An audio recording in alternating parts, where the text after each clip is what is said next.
Hello readers by eyes and by ears, this is Mari Chen and welcome back to my YouTube channel.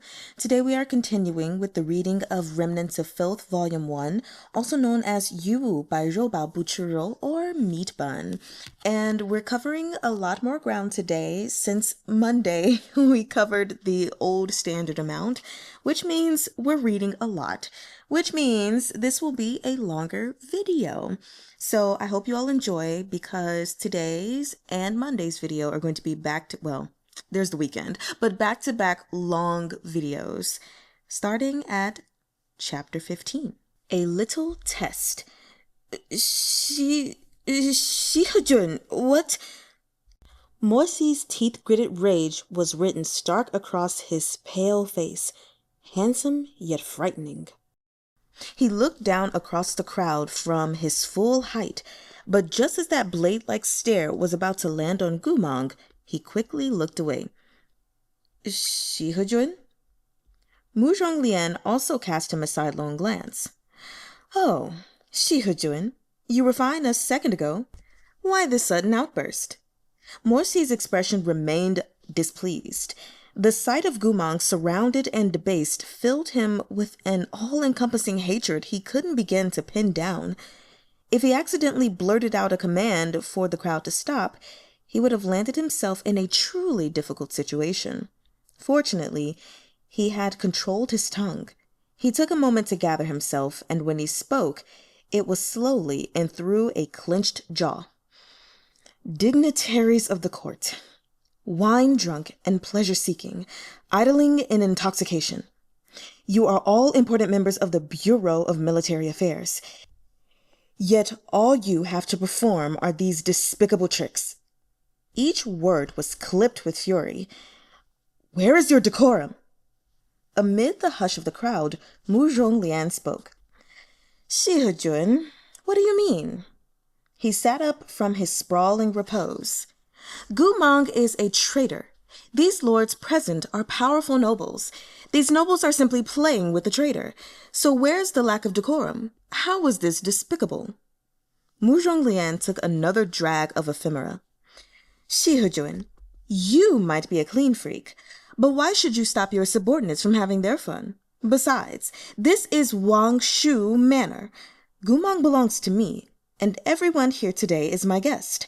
No matter how high your rank, before you hit a dog, shouldn't you at least look at its owner? That speech really did it.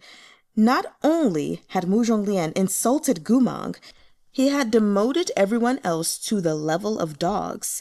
But as it happened, this crowd was thoroughly drunk, and had they been sober, there was still the fact that Murong Lian was the emperor's cousin.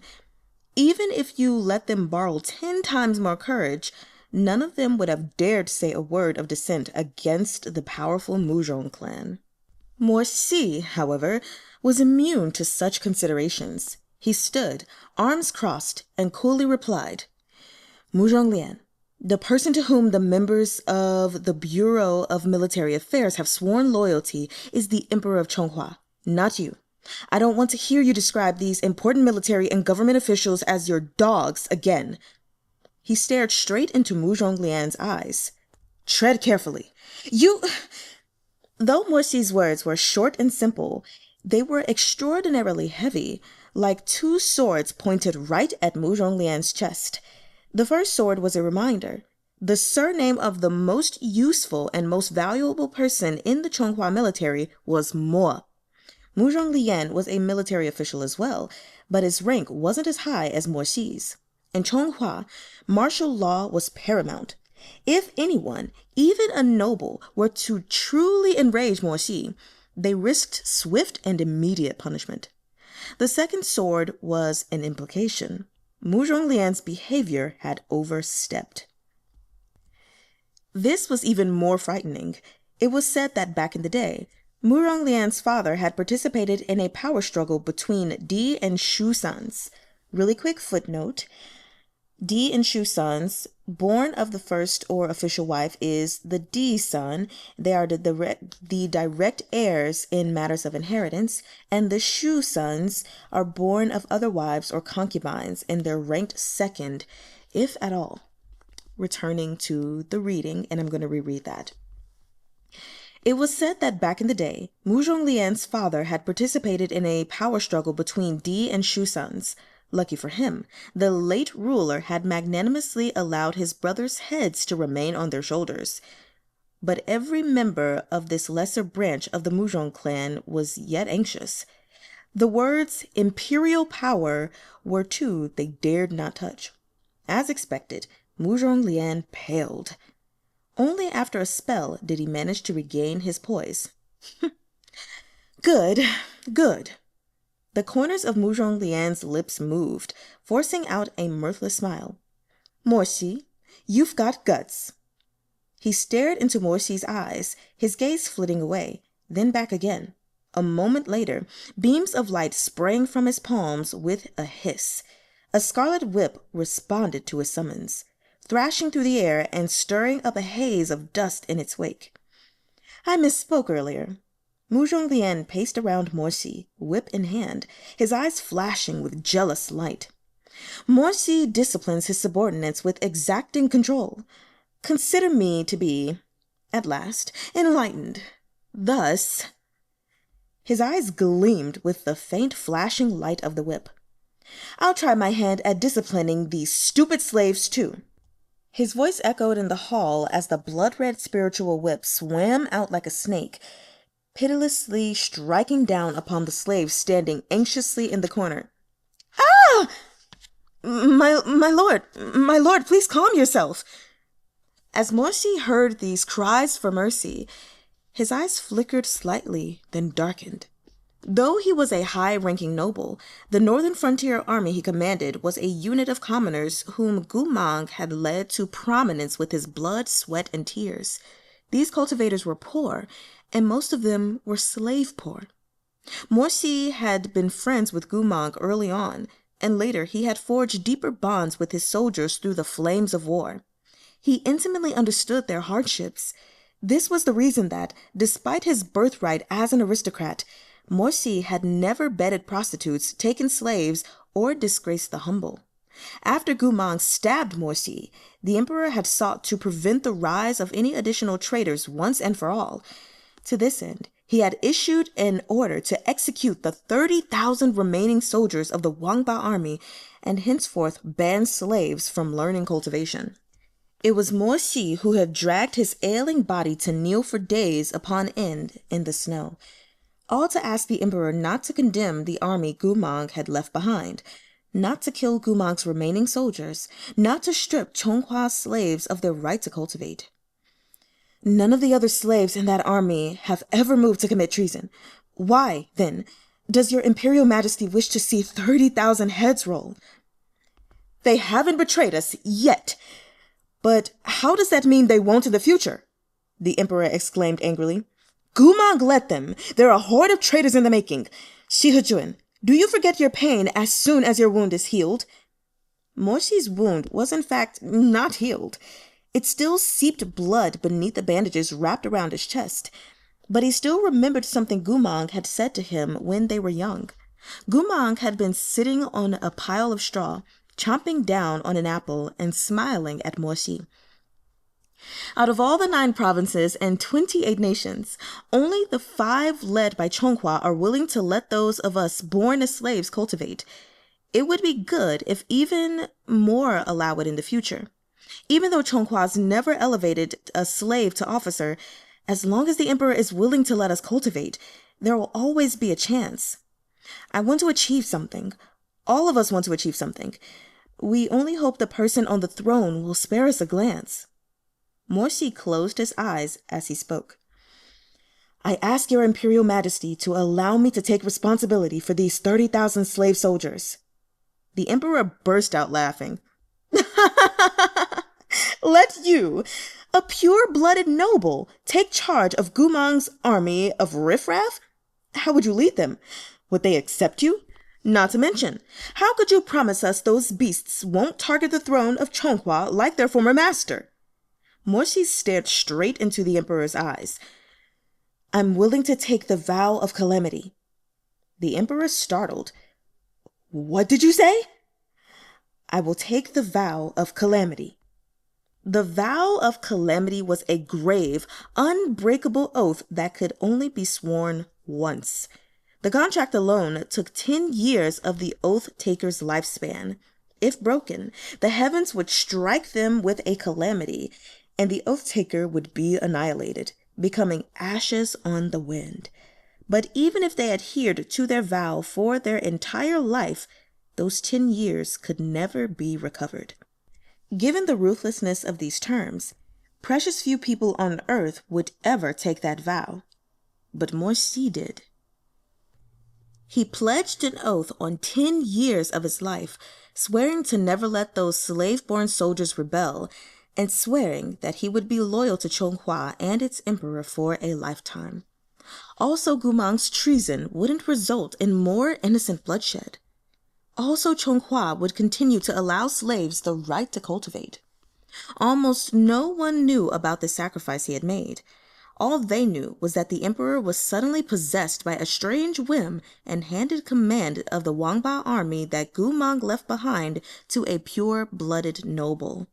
When Shee took up his post, the soldiers of the Rou Bao army had called him stepdad behind his back.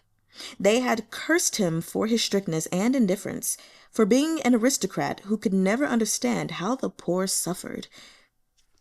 None of them knew what this noble young master who didn't understand their suffering had secretly sacrificed to keep them alive, to ensure those born with Goo Mahnng's same status wouldn't be condemned to a life of powerlessness from the day they were born. A decade of his life, an oath for a lifetime. This stepdad, whose very heart had been pierced, was imprisoned by his circumstances, unable to please either side. He'd done everything he could. It was just that no one knew. But Murong Lian did, because on that day he had been at the emperor's side. He had seen with his own eyes how Shee spoke on the slave's behalf, heard with his own ears when Shee swore the oath and knelt on the ground, forehead in the snow. He knew Shee had compassion for these slaves. Murong Lian couldn't rage at the empire's general, but now that Shee had displeased him, he struck out cruelly and shamelessly at those helpless slaves until blood flew through the air and wailing filled the room. Murong Lian threw his head back and laughed, his pale, pretty face contorted by his loathing and addiction. He looked at Shee and said meaningfully, "Slaves will always be slaves. Their blood is destined for filth from birth. What chance could they possibly have to achieve anything?" Nearby, Yooeh Chenqing was aghast. "Ephemera is no joke," he said softly. "I'm going to tell my friends that they'd better not smoke it. It was only a little disagreement. Why did Wang Shujuan go so crazy?" Yet whipping the slaves did not sate Murong Lian. Out of the corner of his eye, he saw Goo Mahng standing to the side. Murong Lian was Goo Mahnng's former master. For years, he had noticed every detail of his interactions with Shee. Although he had no evidence, he had always felt that something about Shee and Goo Mahnng's relationship wasn't quite right. At this thought, a fiendish idea sprouted in Murong Lian's mind. He turned his spiritual whip and sent it sweeping toward the unwitting Goo Mahng. Goo Mahng didn't have time to react before the whip had wrapped around his waist. Caught off guard, he was easily jerked before Murong Lian. Murong Lian grabbed Goo Mahng's chin and wrenched his face toward Shee. Those sultry eyes were filled with malice. "Come here, Goo Mahng. Look at this man in front of you. Do you recognize him?" Goo Mahng blinked with a bestial wariness. "It's fine if you've forgotten him. Let me tell you this. Even if you didn't say it back then, I could tell. You might have called me master out loud, but in your heart, you wanted to renounce the Murong family to get on all fours like a dog for this Mo-gongzi." Shee's expression darkened. "Murong Lian, have you lost your mind?" "How have I lost my mind? Today is the day of our long-awaited reunion, but I haven't prepared a present. What about this? I'll test his intentions again. If he still wants to follow you, then I'll consider letting him have his way and relinquishing him. Okay?" Murong Lian looped an arm around Goo Mahng's shoulders and leaned against him. I've even thought of how to test him. Here, Murong Lian. Murong Lian had long since been thoroughly intoxicated by the fumes of the ephemera. He brought a finger to his lips and wagged it. Shh! Don't get mad. Listen to me. I promise it's very interesting. As he spoke, he lowered his head. General Goo, he said, his voice syrupy sweet. I'm going to give you 2 choices. Listen up.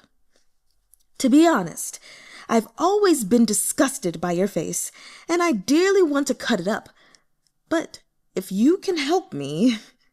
He drunkenly pointed at Morsi.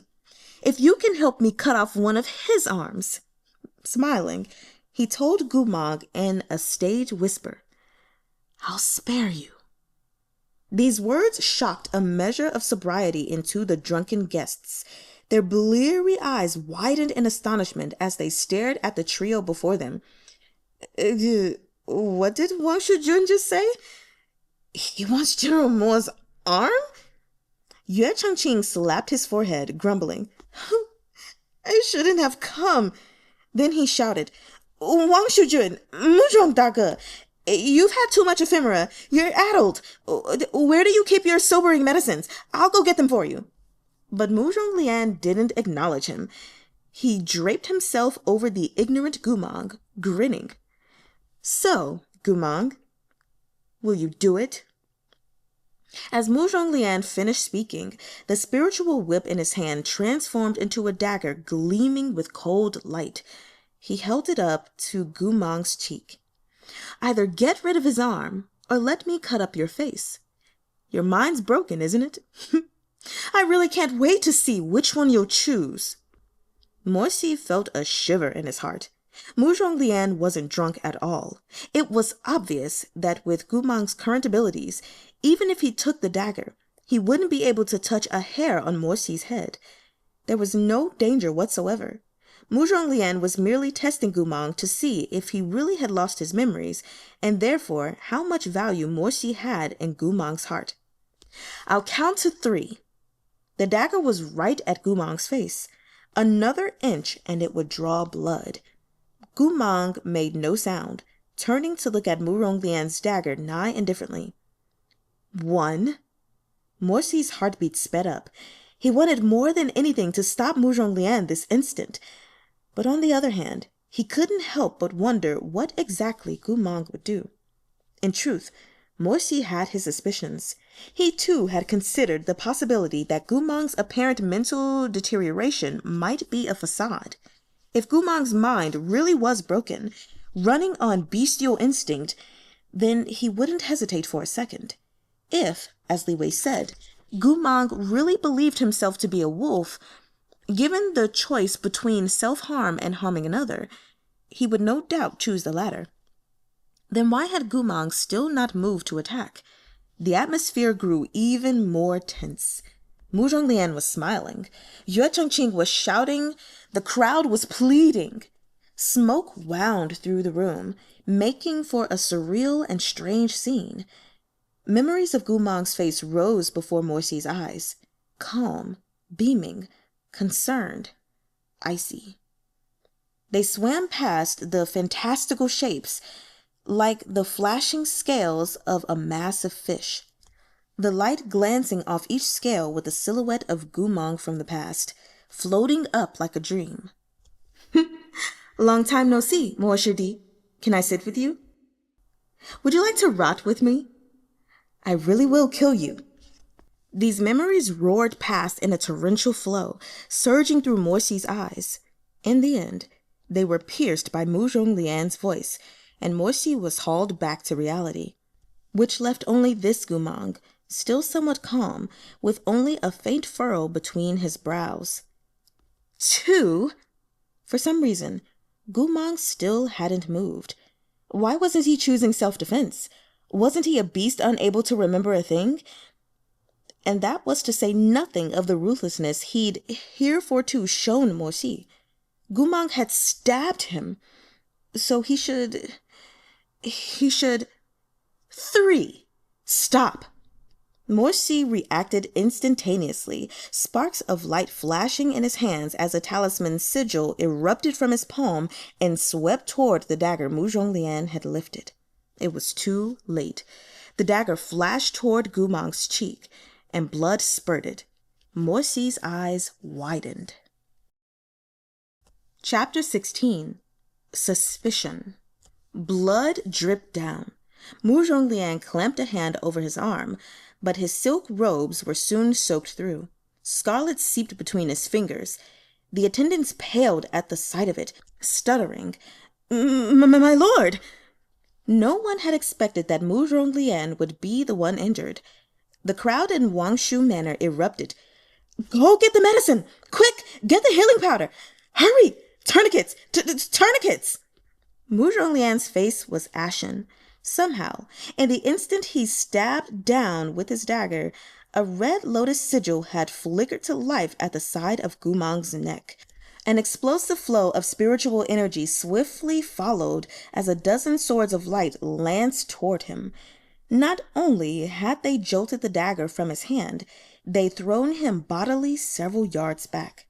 Murong Lian was briefly unable to speak. He bit his lower lip, his face flushing and paling in turns. At length, he collected himself enough to summon a blue light in his palm and more or less stop the bleeding. Goo Mahng! He shouted. His voice shot through with embarrassment and fury. In the chaos, Goo Mahng had scurried behind a table to hide. He was now rubbing his bare feet together, baring his teeth as he stared at Murong Lian in a manner both extremely wary and extremely innocent. Those swords of light continued to swirl without pause. They completely surrounded him and protected him within the heart of the array. One of the young masters in the crowd had once gone to Leeway Pavilion to visit Goo Mahng. After a moment of thought, he realized what had happened. Yeah, it's that array! He cried.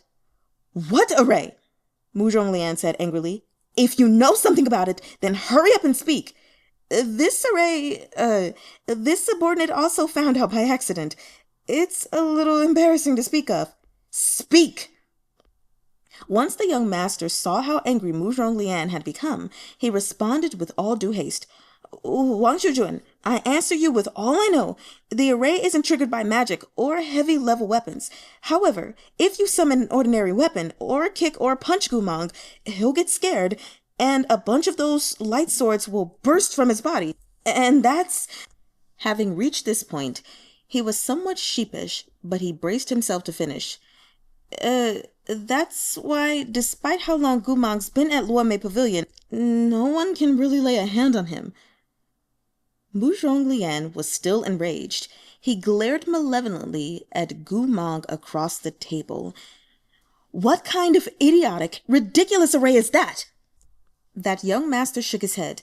Goo Mahng used to be a goddamn genius with magic. Who knows how many spells he invented back in the day? Many of them had no purpose other than to make girls giggle. This might be something he made for fun way back then. When the young master said this, the rest of the crowd remembered.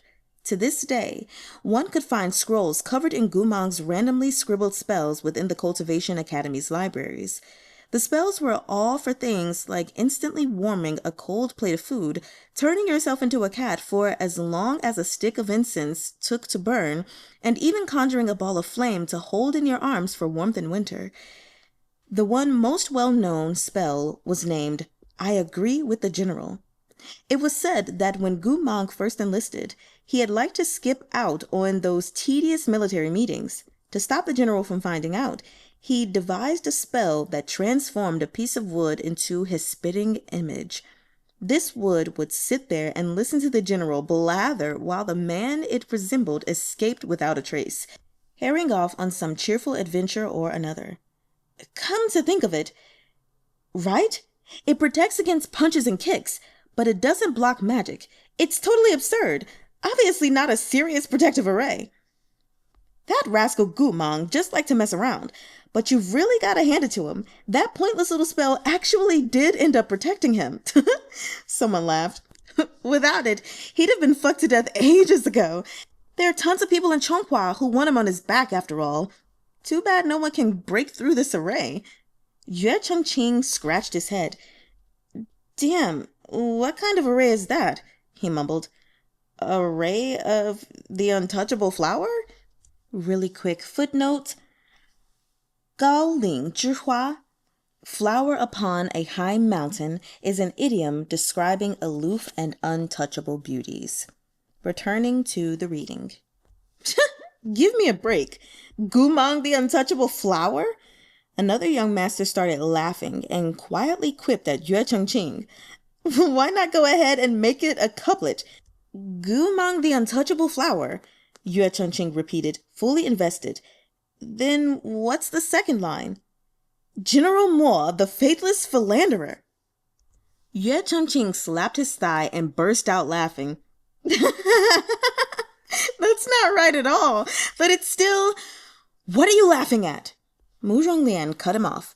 You're so undisciplined. See if I don't take it out on your father as punishment. He snapped in a humiliated rage.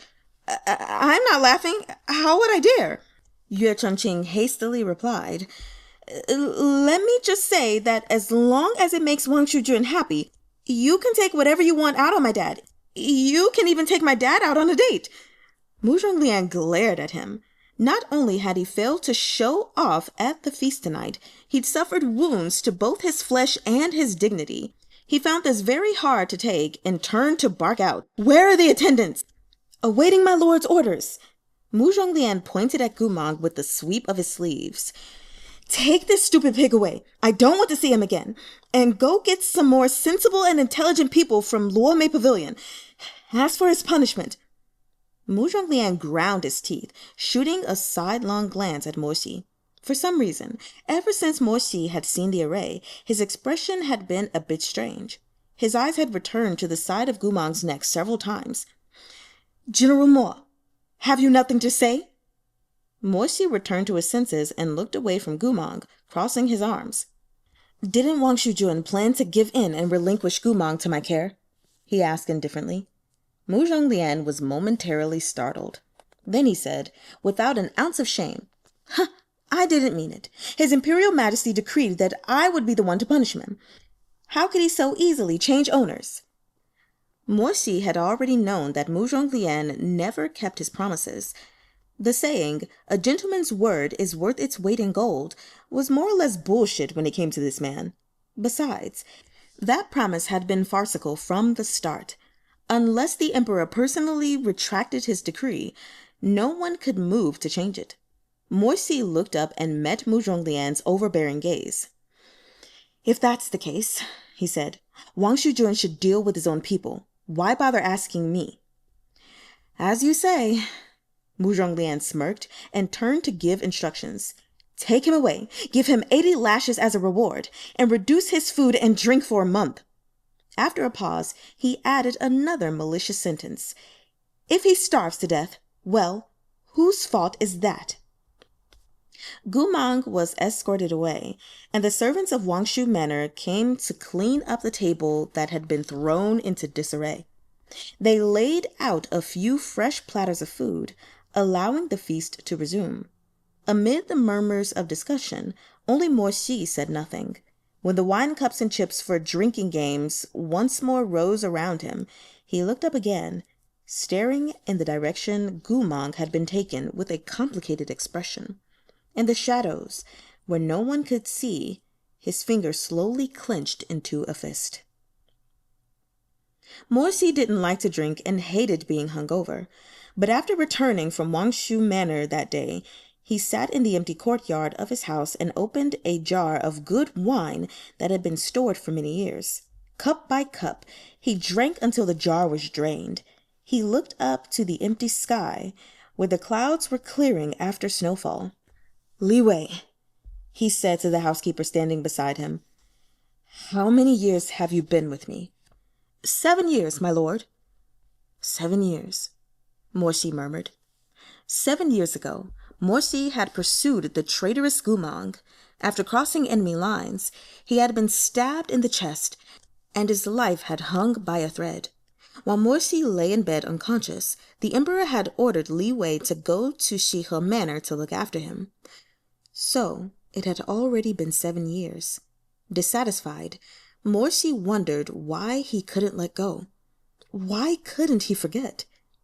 Drinking so much wine inevitably leads to a degree of inebriation. Morsi wanted to remain clear-headed, so when Leeway moved to top up his cup again, he shook his head. Leeway complied. Those who were undaunted by beauty and unintoxicated by fine wine were rare. Few men could hold back with ease in the face of desire, but Morsi was one of them. "What do you think about me and Goo Mahng?" Morsi suddenly asked. Leeway startled. You two aren't a good match?"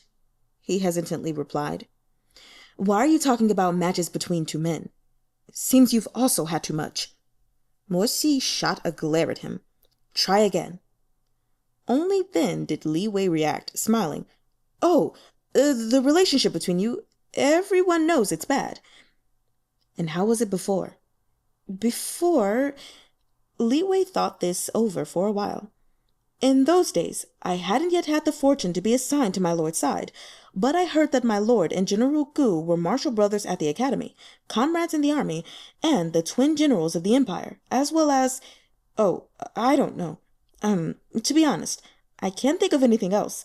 Some said that you used to be quite familiar with General Goo, and some said it only seemed that way because General Goo was warm to everyone, like sunlight, so perhaps he wasn't truly that close to you. That's about it." Morsi nodded without comment. Martial brothers, comrades in arms, 2 generals of the empire. This was the impression most people had of Morsi and Goo Mahn's relationship. It didn't seem to be wrong. "Then what was it exactly?" Leeway asked curiously. "Between him and me?" Unexpectedly, Morsi smiled very slightly and lowered his long lashes. Something bitter was hidden in that smile. "Hard to say. Can't be said." He paused. "Nor should it be said," he finished slowly. No one in Chonghua would believe that Goo Mahng had been to Morsi what a clear spring might be to a traveler dying of thirst. Before Morsi met Goo Mahng, he'd had ambition, duty, unyielding willpower, and no fear of hardship. But the most potent sentiment in his heart had, in fact, been hatred. In Morsi's youth, he had treated everyone with earnest sincerity, but what had he received in exchange? His father's death in battle, his mother's betrayal, his uncle's usurpation, and every one of the servants better at taking his uncle's hints than the last. They'd called Morsi young master to his face, but they'd all acted under his uncle's orders. He'd had to be constantly on guard. There had been no one he could trust. He didn't know what he had done wrong to make fate treat him so harshly. That was when he met Goo Mahng. In those days, Goo Mahng had been so kind, so righteous. Although he was a slave, his status as low as dirt, he never resented or criticized anything. When he and Morsi first started exorcising demons and monsters together, Morsi had been ill-tempered and often rude, but Goo Mahng had forgiven it all with a smile. He had always empathized with other people's difficulties, even though he had led such a difficult life himself. He always strove to breathe in every wisp of kindness in life, and then did all he could to get a little flower to bloom. That time Goo Mahng impersonated Murong Lian to buy medicine, he knew he would be punished, that he might even lose the right to cultivate at the academy. But he had still been determined to do it. And afterward, as he knelt in the Cultivation Academy's penitence pavilion, Goo Mahng hadn't defended himself at all, had only shamelessly said that he felt it would be fun. But what slave would throw away such a hard-won opportunity to succeed for fun? Clearly Goo Mahng had done it because he had seen with his own eyes that this village was plagued by illness year-round. He had been unable to bear it. But Goo Mahng was so lowly that even if he used the most obliging manner and softest voice to say, "I wanted to save people," he would be met with merciless derision. Even if he carved his chest wide open to reveal the unbearable anguish of his heart, he would still be met with sneers at his passion, doubts of his kindness, mockery of his audacity, and ridicule of his trembling sincerity. Goo Mahng knew all of this, so he didn't argue. It was said that, in prominence, one should focus on the people. In obscurity, one should focus on oneself. Really quick footnote, this saying is from Jin Xi 1 by Confucian philosopher Mencius. Returning to the reading. Goo Mahng's circumstances were fundamentally bleak and obscure. He was nothing but a slave from Wangshu Manor, but instead of worrying over where he'd get his next meal or how to win the favor of his lord, he took up the burden of helping the dying and healing the injured. What an audacious fool! But it was this cockiness of his, that sincere heart overflowing with burning passion, that had pulled Mo-si, who had lost his faith in humanity, back onto the right path. "My lord," Leeway's urging voice broke through his daze. "The night is cold and damp. You should go rest." Mo-si didn't immediately respond.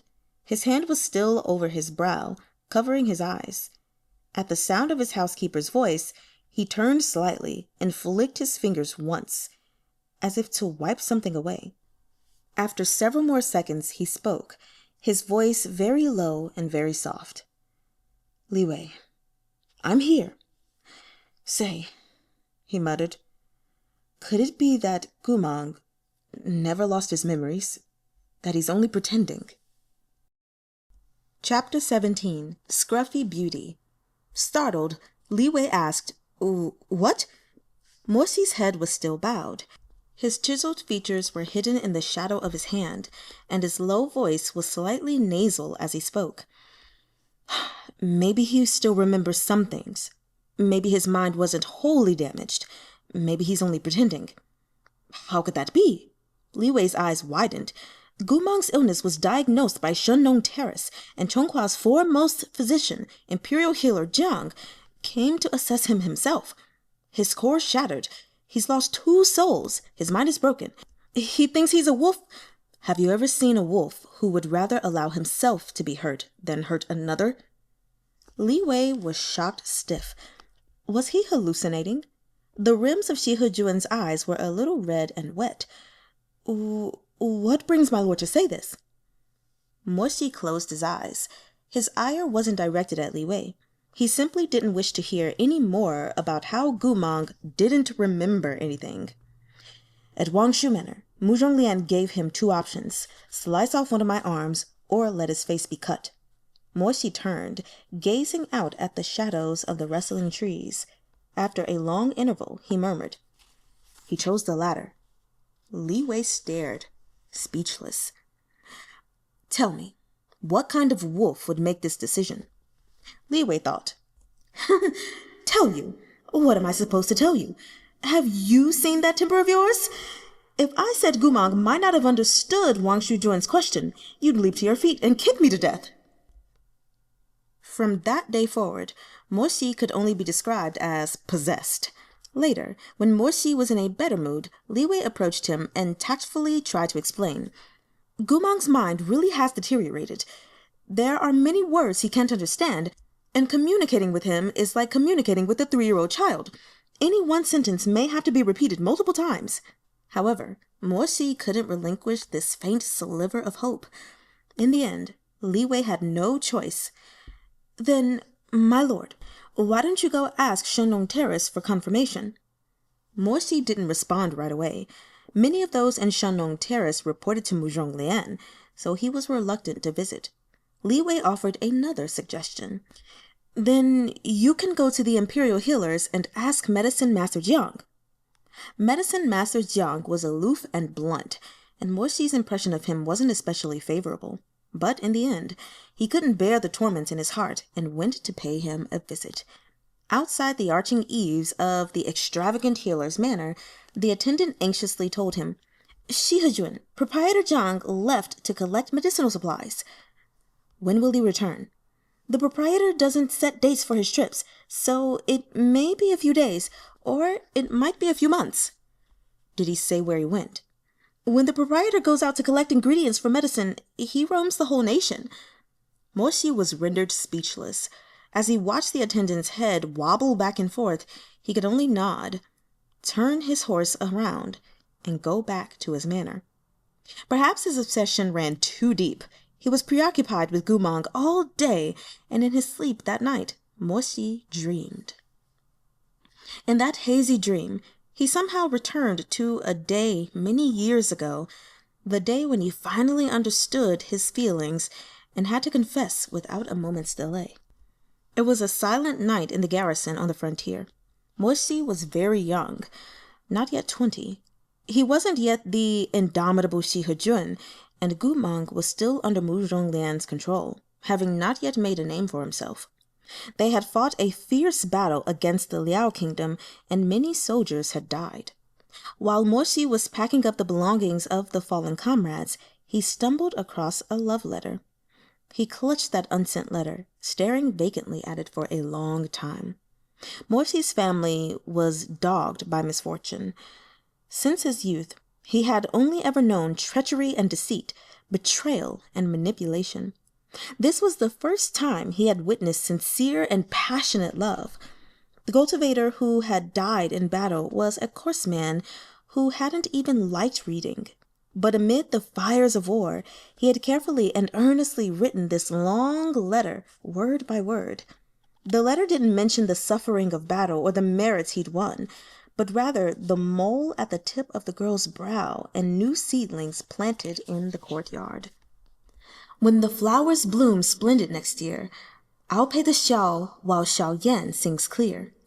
Really quick footnote. That is a variant upon Southern Song Dynasty poet Yang Kui's quatrain Across the Chui Hong Bridge. Returning to the reading.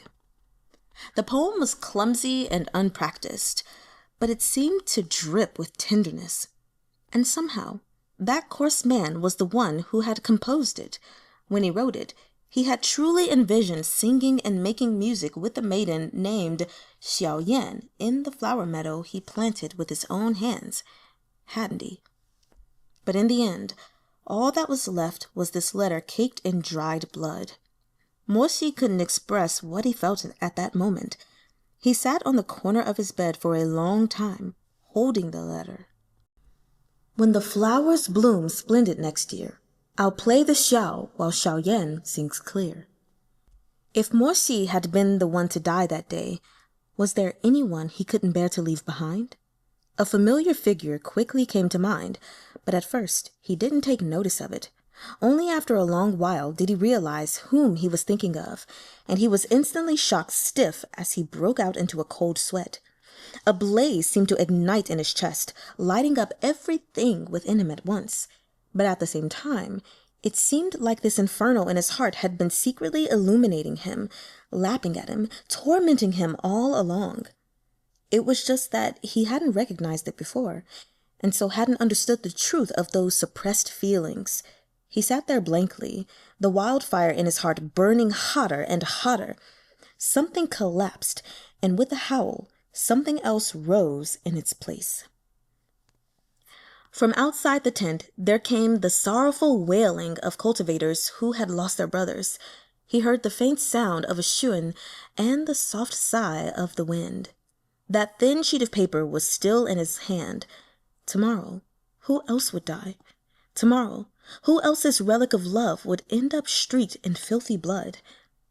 All at once, Mo-shi could no longer restrain the impulse in his heart. He tossed the curtain aside and immediately bumped into the healer who had come to treat his wounds. The cultivator started in fright. Mo-gongzi! Mo-shi didn't reply. He strode out of the tent, his footfalls quickening with each step, and tucked the blood-stained letter into the lapels of his robe. He would bring it back and give it to the Xiao Yan mentioned within, but right now he needed to find someone. He was suddenly in such a rush, as though if he didn't speak today, he would never get another chance, as though death lay waiting before him. Mo-gongzi! Mo-gongzi! The white-robed healer ran out of the barracks after him. "Mo-gongzi, the wound on your arm!" But Shee ignored him. He didn't care about some insignificant wound. He ran out of the camp, then summoned a spirit horse and galloped ahead. The freezing wind and early snow blew in his face, and the birds of the garrison twittered behind him. He left all those fragmented sounds in his wake. A burst of passion was growing in his heart, and he wanted to pour it out before Goo Mahng, who was on night duty. He could feel his own thumping heartbeat, his emotions burning in a smoky blaze. Even amid the frigid wind and icy snow, his palms were touched with damp. "Where's Goo Mahng?" he breathlessly asked the garrison cultivator as soon as he arrived at the northern barracks, before he even dismounted from his horse. "I'm looking for him. Where is he?" The cultivator was alarmed by Shee's sudden appearance. Does Mo-gongzi have an urgent report?" "Urgent report? Do I require an urgent report to visit him?" His exhales were scalding steam, his tone becoming more and more impatient. Then... The cultivator trailed off, hesitating as his eyes grazed over Shee's wounded arm. Shee understood what he meant. "Then why aren't you properly resting to heal? Why are you racing across the whole camp in the snow to look for some nameless soldier?" Shee was too anxious and too impulsive. He had just realized something extremely important, something that had bothered him for a long time. He had to find Goo Mahng. If he couldn't find Goo Mahng right this instant, it felt as if all the passion in his heart would boil dry and burn out. Shee's temperament had always been decisive and firm. The moment he was sure of what he wanted, he had to have it in his hands. On top of that, he was young, and he had never experienced the bitterness of love. He wasn't even considering the consequences. He had no thoughts for propriety or righteousness, or whether he would be rejected. He didn't know a thing. With his heartfelt sincerity recklessly in tow, Shee arrived outside Goo Mahng's tent in a rush. Standing outside it, his fingers trembled slightly, and his blood grew hotter and hotter, his heart beating faster and faster. In the end, he swallowed thickly, took a deep breath, and flung the curtain open. "Goo Mahng." A combat cultivator with well-proportioned features turned around.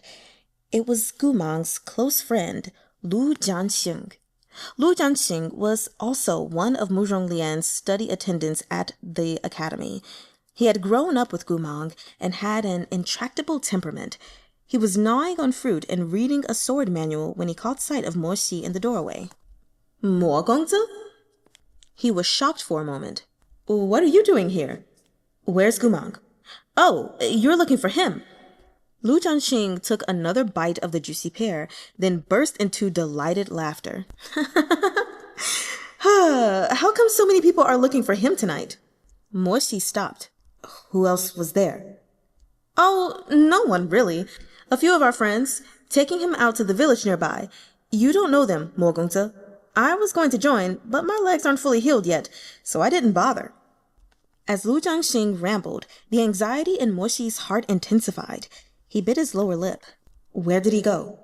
Shee asked. Chuhn-ching laughed again, ready to answer his question. But just as Shee was about to dream of the answer he had received back then, he felt a sharp stab, as if his heart was instinctively trying to protect him, stopping him from feeling even greater pain. The heavy darkness fell with inexorable finality, crushing Chuhn-ching's reply, and the dreamscape scattered like the most insubstantial of wind-blown dust. The shadows became even deeper, the dream even darker. There were no more sounds. In the end, it became nothingness. All returned to silence. The next day, Shee awoke to the sound of bird-song in the courtyard. He blinked, gradually coming to his senses as though surfacing from the wreckage of a beautiful illusion. Goo Mahng. Shee was trapped in the dreamscape's afterglow.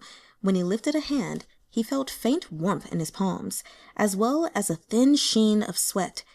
It was as if he could still clearly recall that scorching, youthful emotion, though all that had happened in his dream had already faded. "My lord." Leeway saw that he was awake and approached with small, courteous steps, bowing to speak. Early this morning, Chuhn-ching sent a message with some gifts. They're currently being kept in the flower pavilion. My lord, do you wish to accept them? Chuhn-ching? After awakening from a depressing dream of the past, even the brilliant and extraordinary Shizun needed some time to gather himself. Only after a long while did he knit his brow and frown slightly as he remembered. Chuhn-ching was a downtrodden old noble. At present, though he still had a status, it was only a name. Moreover, Chuhn-ching hadn't interacted with other highborn families in many, many years. Morsi was rather grumpy upon awaking. He pressed at the protruding veins in his temples. "Why is he sending me gifts all of a sudden?" he asked. "He didn't say." Morsi was upright and incorruptible to a fault. After a moment of thought, he said, "Then return them. You can say I've accepted the intention, but since it's neither a holiday nor a celebration, I can't accept the gifts." "Yes." After Morsi washed and dressed, he walked to the flower pavilion to face a scene of true excess. A delivery of 8 chests containing treasures of pearls and jade, silky gauze and damask brocade, magical devices and spiritual medicines, and all sorts of other gifts. Upon seeing this, he frowned and summoned the busy Leeway. "Is Chuhn-ching in trouble?" "Eh?" Leeway looked at him in surprise. "He isn't." "Then what does he mean by this?" "Well," Leeway thought to himself. Apparently, Chuhn-ching had recently offended quite a few nobles at the Cultivation Academy because of something to do with his daughter. A few of these nobles were of powerful and prosperous great families. Sending gifts to Shizun was an obvious attempt to test the waters and see if he could get the help of this formidable commander who had recently returned to the city and wasn't yet caught up with events. But Housekeeper Lee was a highly intelligent man. He knew it was best to avoid involving oneself in matters concerning multiple clans. "If my lord doesn't know, then I couldn't possibly know either." Morsi solemnly glanced over the gifts a few more times. He still couldn't figure out the sender's intentions, so he decided to waste no time on it. "I'm leaving," he said, adjusting the fall of his sleeves. "I won't be returning at noon. Tell the kitchen there's no need to prepare a meal." "Oh," Leeway replied, unable to stop himself from sneaking a peek at Morsi. These past few days, his lord's behavior had been off. Ever since he returned from Wangshu Manor, it seemed that as long as there were no courtly or military matters, he went out every day without fail.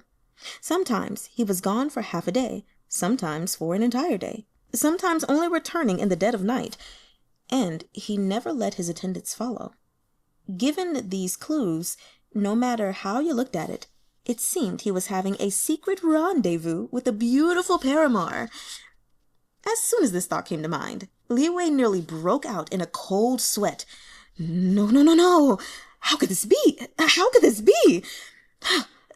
First there was Mungsa, and then there was Yanping, and that was to say nothing of all the virtuous beauties and scheming seductresses from other illustrious houses. All of them sought to win over the noble, aloof, and icy male idol that was Shizun, but not a one had ever succeeded. Leeway thought that if Shizun really was secretly meeting up with the maiden, she had to be a calamitous beauty of prodigious talents. Expression stormy, Morsi took a seat at a tea stand at the corner of a street and asked for a pot of Yangxian tea. The tea was promptly brought to him, along with some dried fruits and honey preserves. Morsi drank slowly. From time to time, his elegantly shaped eyes peered across the street.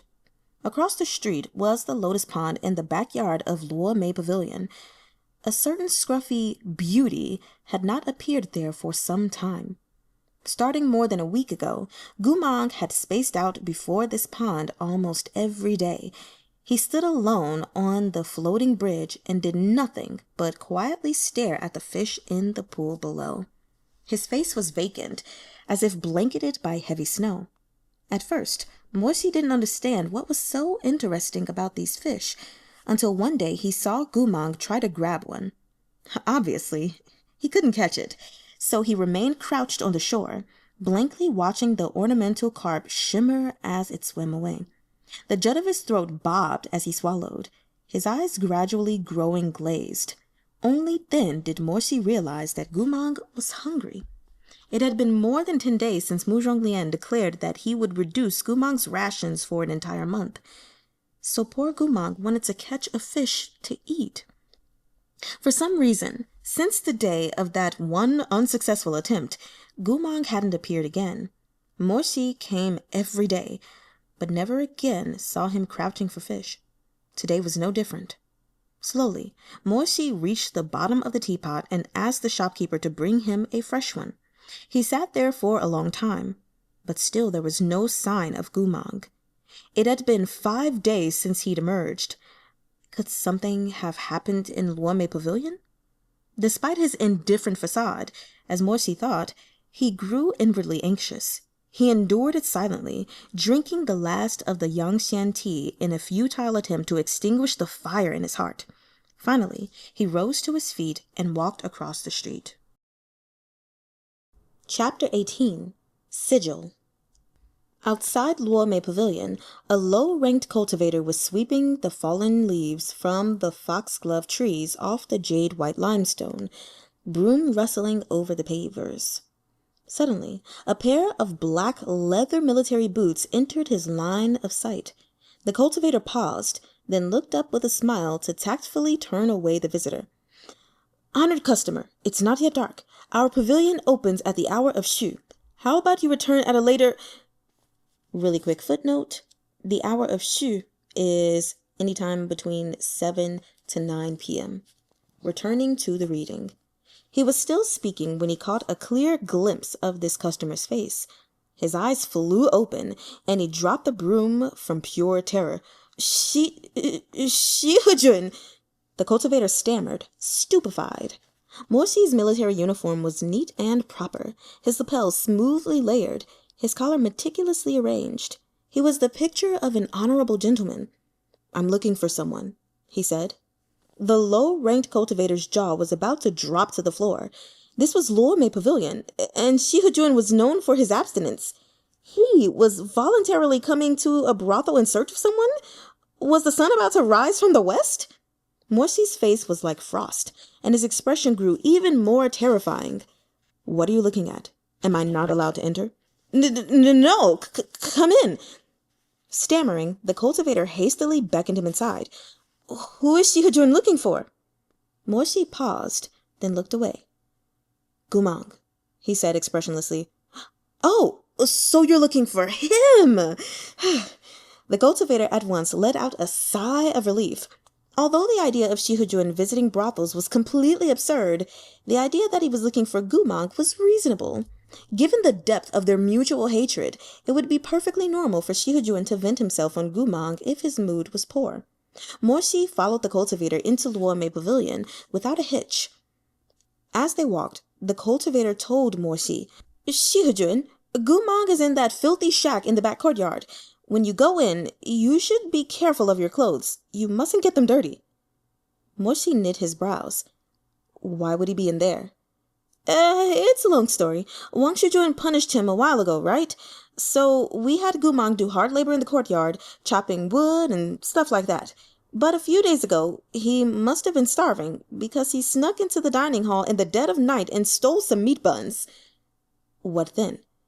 No one would have noticed if he had taken 1 or 2, but he had to be a starved ghost about it and eat 4 whole baskets in one go. He was still chewing with the bun in hand when the cook went to check on things. Of course, the cook was displeased, so he rushed over to make him pay. But then... Morsi glanced at the cultivator's fearful face. Did the cook try to beat him and set off the sword array? Ah, right, Shihujun. You've seen that array before? Morsi didn't answer, a hazy shadow flitting through the depths of his gaze. His lashes fluttered, then lowered, hiding his eyes. That cook went overboard with all the punching and scolding, so Goo Mahng reacted violently, and when the sword array was triggered, the cook didn't have time to dodge, so he ended up cut up and covered in blood. The little cultivator rubbed the goosebumps on the back of his hands. Hi-yo! He got a few hundred wounds. So terrifying. Morsi was silent for a moment. Is he okay? He asked. Oh, perfectly fine. The sword array isn't too serious, even though it leaves you with a lot of cuts. The wounds are shallow." He took a breath. "To speak frankly, Shihajun doesn't need to worry. That cook is another bastard mongrel who was captured from the Liao kingdom. If he fights with Goo Mahng, well, that's just a dogfight well deserved." Morsi said nothing. After that, the madam was furious and locked Goo Mahng in the woodshed. We used to give him a cornmeal bun every day, but the madam said we needed to be harsher. Now he only gets one bowl of porridge to let him know the taste of suffering. The cultivator hesitated. Shihajun, how about I get people to bind him before bringing him to you? The array is too dangerous. The cook is still bedridden, bandaged up like a zongzi rice dumpling. He probably wouldn't be able to get out of the bed for a few months." Not a footnote, but I'm going to share it just in case anyone is wondering what a zongzi rice dumpling is. It is essentially also known as a sticky rice dumpling, and it's a traditional Chinese rice dish that is made of glutinous rice stuffed with various fillings of all sorts and wrapped in bamboo or other large flat leaves. Returning to the reading. No need. Morsi's face was impassive. "I'll look in on him myself." Because he wasn't receiving guests while being punished, Goo Mahng was staying in the most shameful little shack in Luo Mei Pavilion. It was said that a lone wolf lives in danger. Goo Mahng had been molded such that he had a great degree of similarity with wild wolves. He was afraid to be alone and often muttered to himself. This frightened the other residents of Luo Mei Pavilion, so they had decided to give him a black dog as a companion. This black dog was now sitting in front of the doorway of the shack. As soon as it saw a stranger approach, it started barking like mad. Morsi's dagger-like gaze quelled it in an instant. "Shihajun, that dog's afraid of you." Naturally, he had killed so many people. How could a dog hope to face him? Stepping over the stone steps in his boot-clad feet, Morsi swept the heavy door curtain aside in a single movement. His eyes skimmed the dark and narrow room. Unlike the rest of the extravagantly decorated areas in the pavilion, this room was bare and Spartan. It contained only a pile of firewood and a couple of broken pots. In one dark corner, huddled like a wild beast, was Goo Mahng. When he heard someone arrive, his ears twitched, and he lifted his head to look over wordlessly. "Shihajun, be careful," the cultivator hurried to warn. "He's hostile with everyone right now, and he puts up a hell of a fight." But Morsi didn't seem to care, nodding with pure indifference. "You may withdraw." The cultivator hesitated. Even though Wang Shujuan said he wouldn't care if Goo Mahng died, everyone knew he didn't mean it. If Goo Mahng really did die, the consequences would be beyond that of what any of them could pay. Given how deeply General Mo hated Goo Mahng, it was possible that the general would wait until the dead of night to chop him into pieces. "I want to be alone with him for a while," Morsi said. The cultivator didn't dare say anything else before a dark expression and lowered his head. "Of course." After the cultivator left, Morsi let go of the curtain. The thick and filthy cloth fell behind him, and the room was immediately cast into darkness. Not a single candle was lit. In that darkness, only Goo Mahng's limpid eyes still shone.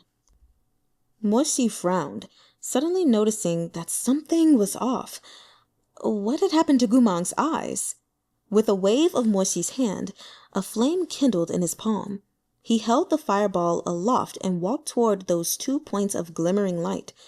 Goo Mahng had been locked up for 5 days. His mind was already somewhat unstable, to say nothing of how long it had been since he'd seen such blinding light. A low snarl rose from his throat, but when that failed to stop the interloper, he tried to flee like a wounded animal. But he was too weak. He only made it a few steps before he staggered and fell to the ground. Morsi stood before Goo Mahng as the firelight finally flooded over his pathetic form. Realizing that escape was hopeless, Goo Mahng turned to glare at him. Sure enough, something was wrong. During their previous 2 meetings, between the hazy candlelight and his tumultuous emotions, Morsi hadn't actually had a good look at Goo Mahng's face. Only now did he realize that Goo Mahng's eyes were no longer the same as before. The always smiling black eyes he remembered were gone. In their place were a pair of blue irises, gleaming with motes of light in the darkness. They were indubitably the eyes of a white wolf. Morsi was aware that the Liao kingdom had carried out bestial fusion and tempering on Goo Mahng, but when Morsi saw the lupine traits that had replaced what he once knew so well with his own eyes, his hands started to shake. He grabbed Goo Mahng's jaw and flared furiously into those sea blue eyes. Who was this? Responding to its conjurer's wrath, the flame in his other hand flared more and more violently. Its light burned nearly white, throwing Goo Mahng's features into harsh relief while Morsi's eyes raked ruthlessly over his body. Perhaps because this gaze was too searing, too painful, Goo Mahng somehow managed to summon a burst of energy and throw off Morsi's hand. He staggered a few steps away. "Stop right there," Morsi snapped. Morsi left the fireball to hover in midair as he clamped a hand around Goo Mahng's wrist. He had moved too aggressively. This time, Goo Mahng was truly spooked, and beams of dazzling blue flashed in the dark. The array had been set off again, and dozens of intangible swords of light exploded from Goo Mahnng's body, each blade flipping around and rushing toward Morsi. Blood was about to come spurting forth. Yet in that fleeting instant, something peculiar happened. As soon as the sword glares touched Morsi, they transformed into glimmering feathers. Slowly, they drifted to the floor. Goo Mahng was immediately stupefied, but it seemed Morsi had already known the sword array would be useless against him. With a yank, he dragged the stunned man back toward him and caged him in his arms. After another moment of astonishment, Goo Mahng realized that he was again being restrained by someone's unyielding grip. He began to kick and struggle. "Stay still," Morsi snarled. That voice from that close made Goo Mahng jerk his head up, only to panic further. He obviously knew that the sword array was his last line of defense. For Goo Mahng to lose it was like a lone wolf losing its only weapons, its teeth and claws. He was now at the mercy of others. He had not the slightest ability to resist this man, who was filled with suppressed fury. Don't," Goo Mahng finally spoke, shivering. Chest heaving, Morsi looked down at the man in his arms and ground his teeth hatefully. "Don't what?" "Don't." Goo Mahng had once lost the power of speech, and now that he was scared, he spoke slowly and shakily. "Kill me." Bestial light flashed in those azure eyes. He pleaded so clumsily, so painstakingly. His lips parted. "I want to live." Morsi's heart pounded. As he met those despairing eyes, the scar on his chest seemed to throb sharply. "I do want to live. What's wrong with wanting to live with a clear conscience? Morsi, do you understand me? Huh? I can't stand to live like this. I can't bear it. My dreams are filled with the faces of dead men. I can't keep going if I'm sober. Do you know what that pain feels like? The kind that makes you want to die night and day? You have no idea." Before Goo Mahng fell from grace, he had once howled at Morsi, frantic and broken, his eyes furious as he smashed wine cups and sent blood streaming down his hands. Morsi had understood his pain. But what could he have done? Back then, he could do nothing but let Goo Mahng drunkenly cry and shout and roar. Nothing but keep him company, waiting for him to slowly recover, waiting for the scars to slowly heal. After Goo Mahng had sobered, he stopped shouting. Yet for some reason, Morsi always got the feeling that although Goo Mahng was smiling, there was something else behind that smile, something he couldn't see clearly.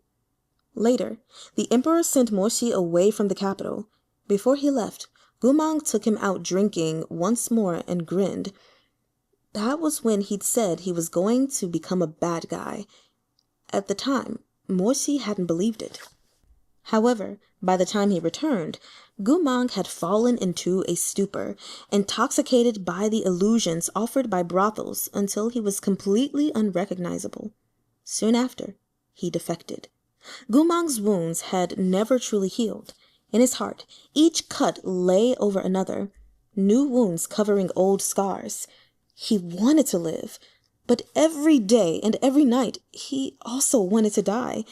Day in and day out, damned to an eternity without reprieve. Driven by bestial survival instinct, the blue-eyed Goo Mahng whispered sadly, "I want to live." Morsi closed his eyes. "I won't do anything to you." The person in his arms was trembling. He'd been badly starved, to the point that his cheeks were sunken and his hair hung limp. He stared at Morsi's face. Morsi let him stare for a long time, until Goo Mahng's trembling came to a stop. But as soon as Morsi moved his arms, Goo Mahng's eyes widened once again, darting around with unease. It was like he desired to flee, but also knew that desire was hopeless. Morsi said, "It's me." Before, Morsi had been disappointed, hateful, conflicted, and distraught. But now that he saw Goo Mahng frightened and helpless, the turmoil in his heart seemed to quieten, like a momentary pause in the torrential rainstorm. He neither grabbed and interrogated Goo Mahng, nor tormented and humiliated him, as he'd imagined he would. "Do you remember me?" Morsi continued after a second. Then, as if he wasn't sure why he persisted, "It's fine if you don't remember me." Goo Mahng hadn't made a sound. Just as Morsi began to grow impatient, Goo Mahng said, "I was your whore." Sorry. I don't know if that's not funny. "Listen up," Morsi said in a clipped tone, his temper flaring. "Don't say that word in front of me. I came to see you that day to discuss certain matters, not to... No matter what." Whore was a word Morsi couldn't say out loud. Morsi looked furiously away and snapped, stiff. "Remember, it was to discuss certain matters." "Discuss certain matters," Goo Mahng murmured, finally relaxing ever so slightly. Those eyes, however, remained glued to Morsi's face, intent on catching every hint of emotion. He slowly asked, "But why?" "What do you mean, why?" "Why did my..." Goo Mahng hadn't fully calmed down. He wasn't speaking as serenely and smoothly as he had the night they were reunited. The beatings and starvation had done their work. He could speak only haltingly, one word after another. My swords went away. I can't hit you?" Morsi didn't respond immediately, his expression growing darker and colder. "Why?" asked Goo Mahng again. Why? That day at Murong Lian's banquet, someone had lamented that despite the array's intricacies, there was no one left who understood its secrets. That man had been wrong. Ooh, was I right in my theory? On that day, at that banquet, someone in attendance had not only known all of the sword array's secrets, but also why it had been created in the first place. Morsi, who'd kept his silence. Morsi stared at Goo Mahng's face as he held him with one arm, not letting him move, but his other hand released Goo Mahng's jaw and slowly slid down the side of his neck. Rough fingers came to a stop over the lotus-shaped sigil. As Morsi stared at Goo Mahng in silence, caressing his neck, his eyes were very slightly red, as if in the next second he would viciously bite down on that lotus sigil, tearing through skin and flesh and veins so that Goo Mahng would die in his arms. As if that was what it would take to ensure this man never lied to him, betrayed him, or disappointed him again. Only then would he behave. Perhaps because Morsi's expression was so fixed, he suppressed emotions so unhinged, Goo Mahng grew alarmed. His eyes unfocused and his lips parted as though he were quietly murmuring something. Morsi finally spoke, slow and deep. "You can stop chanting. Goo Mahng flinched. No matter what you try, nothing will happen. Shocked, Goo Mahng asked, You know? I do. Morsi looked away from the lotus, gaze boring slowly and deeply into Goo Mahng's clear blue eyes. Outside of its trigger, if you really wanted it to appear, you could summon it if you only asked for it. Goo Mahng's eyes instantly paled further, his eyes widening. Morsi's expression was indecipherable, as if a fathomless hatred had sunken into an equally deep fixation and trapped him there within. Goo Mahng didn't know what he should do. But if I don't allow it to answer, it won't. Morsi paused, the depths of his eyes darkening, his pale lips parting around his slow explanation. Because it doesn't just obey you, it also obeys me. You are not its only master.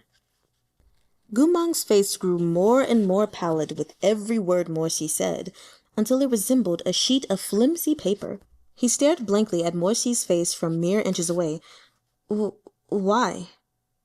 Morsi looked down at him, breath ragged. Despite all his efforts to conceal his emotions, the pain in his eyes could no longer be disguised. His lashes quivered as he swallowed. Goo Mahng. He closed his eyes. Have you really forgotten everything? Goo Mahng's eyes widened, those irises clear and blue as seawater, reflecting Morsi's handsome face. It can't defend me against you, he muttered, bestial wariness on his face. Why does it obey you? It was unclear whether Morsi's expression was icy or agonized. Of course it obeys me, he said, each word like frost. In the stillness that followed, Morsi closed his eyes. When they snapped open, it was like lava finally breaking through earth, his pupils a flaming scarlet.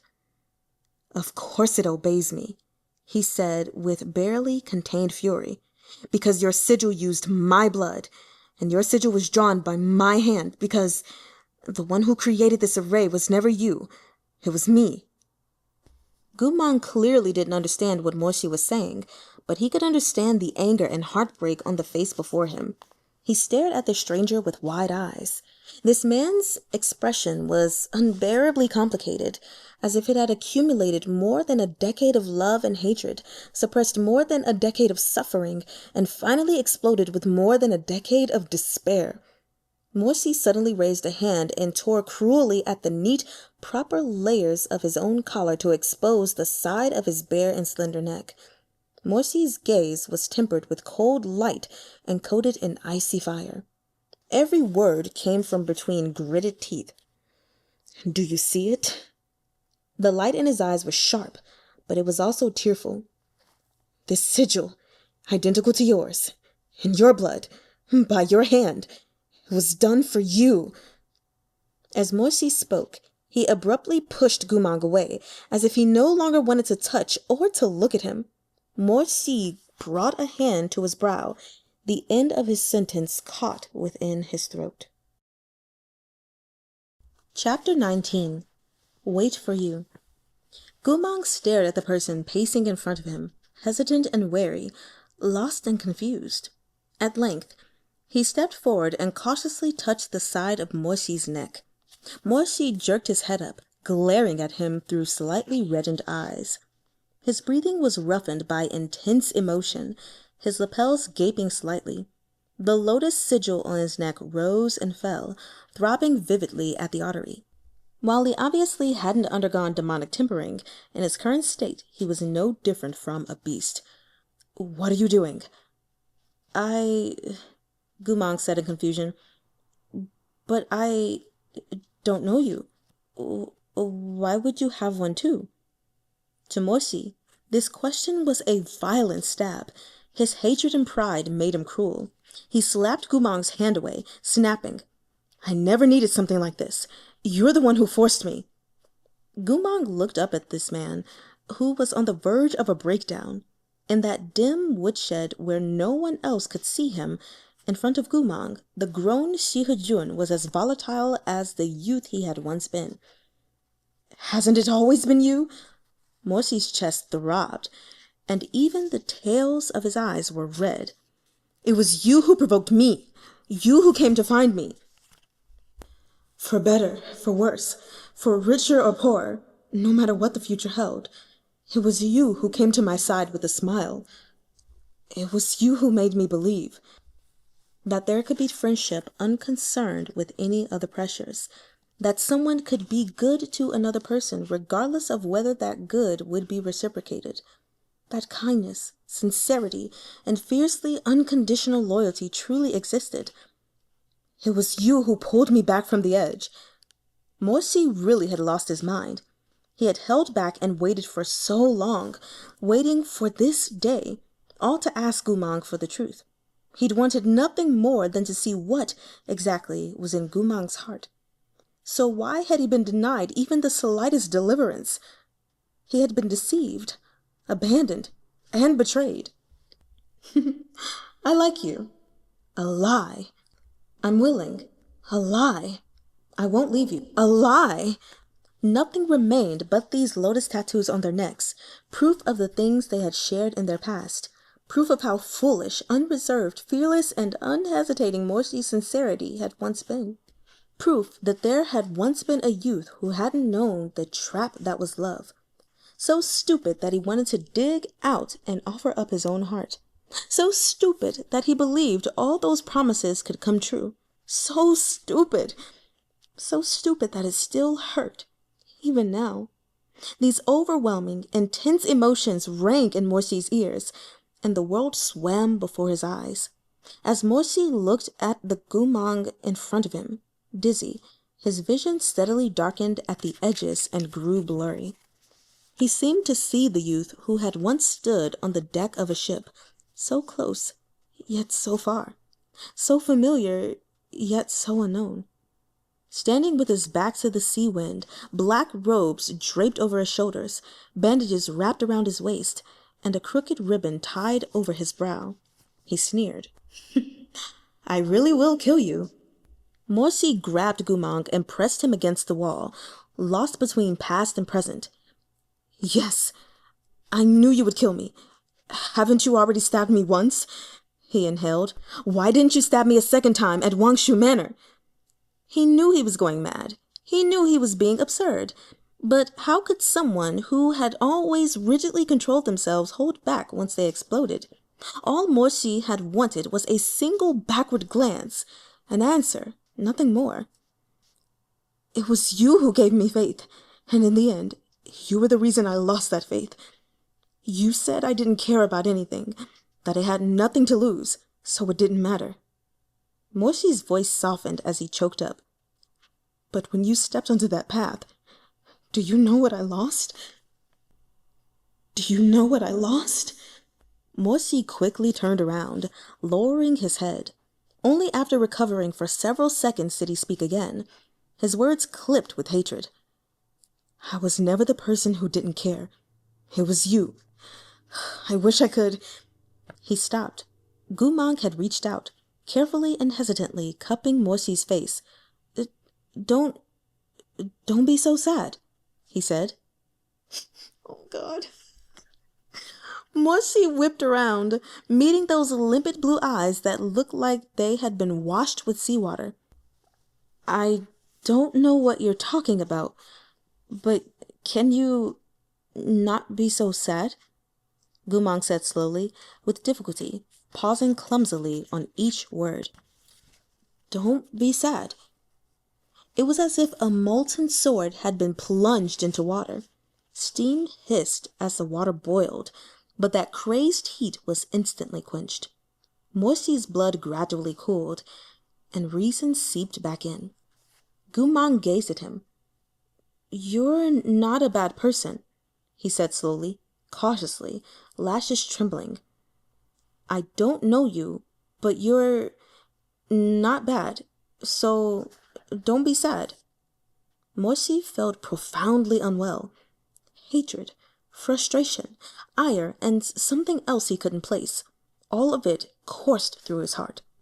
He looked at Goo Mahng's familiar features, and at those unfamiliar blue eyes. This same man had once gazed at him with deep black eyes, smiling, and called to him, "Moshi, it's fine. Don't be sad. No matter what, we'll always be together. No matter how hard things get, I'll pull through. Come on, let's go home." Moshi was suddenly overcome with exhaustion. He closed his eyes, near drained, like a dying eagle using the last of his energy to feign strength. "I'm not sad." It was obvious that Moshi hated Goo Mahng deeply. Hated that he couldn't choke him to death with his own hands. See if he could keep escaping, keep lying, keep leaving him then. Hated that he couldn't watch with his own eyes as Goo Mahng's skull shattered and his blood sprayed out, at last bringing an end to all this hope and despair. Instead, as Goo Mahng carefully tried to console him, as Goo Mahng asked him to not be sad, Moshi found himself thinking of a scene from many, many years ago, when Goo Mahng had sat by a blood-splattered trench and summoned his ridiculous little holy weapon, the suona that, after defecting, he had never used again, and played a truly maddening tune. It had been such a crappy song. Everyone who heard it had covered their ears and cursed, demanding to know what the hell was playing. Was he a wailer at a funeral? Goo Mahng had merely flung his head back and laughed, then continued to puff out his cheeks and play Phoenix Homage. Really quick footnote, that is a cheerful folk piece by Wei Ziyou. Back to the reading. He had played so soulfully, so seriously, but when Moshi had glanced at Goo Mahng out of the corner of his eye, he'd seen that his eyes were wet. Goo Mahng cared. He had lied and dissembled for so many years, but Moshi knew he cared. So Moshi wanted to believe him, to believe that those things in their past weren't all lies. For this possibility, he was willing to wait. "Never mind," Moshi said after a time. "If you can't remember, then never mind." And finally, in a choked tone, "I misspoke." After another interval, Moshi stood up and carefully fixed his collar, smoothing every last wrinkle to hide that lotus tattoo on his neck. "No matter if you've really forgotten or if you're pretending, I'll wait. I'll wait for a conclusion. I'll wait for you to tell me the truth." The rims of his eyes and the tip of his nose were yet red. "You'll wait for me?" Goo Mahng asked blankly. "Yes, I'll wait for you. No matter what, I'll wait for you. I'll keep waiting, no matter how long it takes. But remember this, if you lie to me again, if I find out you're still lying to me, I won't be stabbed in the same place twice. I will make you live a life worse than death." It was very quiet in the shed. Goo Mahng lowered his head to think for a while before he spoke again, confused. What's a life worse than death?" That bewildered and innocent tone drew Moshi's wintry stare, but with the red wetness lingering at the corners of his eyes, his glare seemed less sharp than usual. Goo Mahng felt that gaze and looked up at him. He knew this man had broken his sword array and stripped him of his sharp claws. Yet unlike all the others, he hadn't bitten through Goo Mahng's neck or degraded him.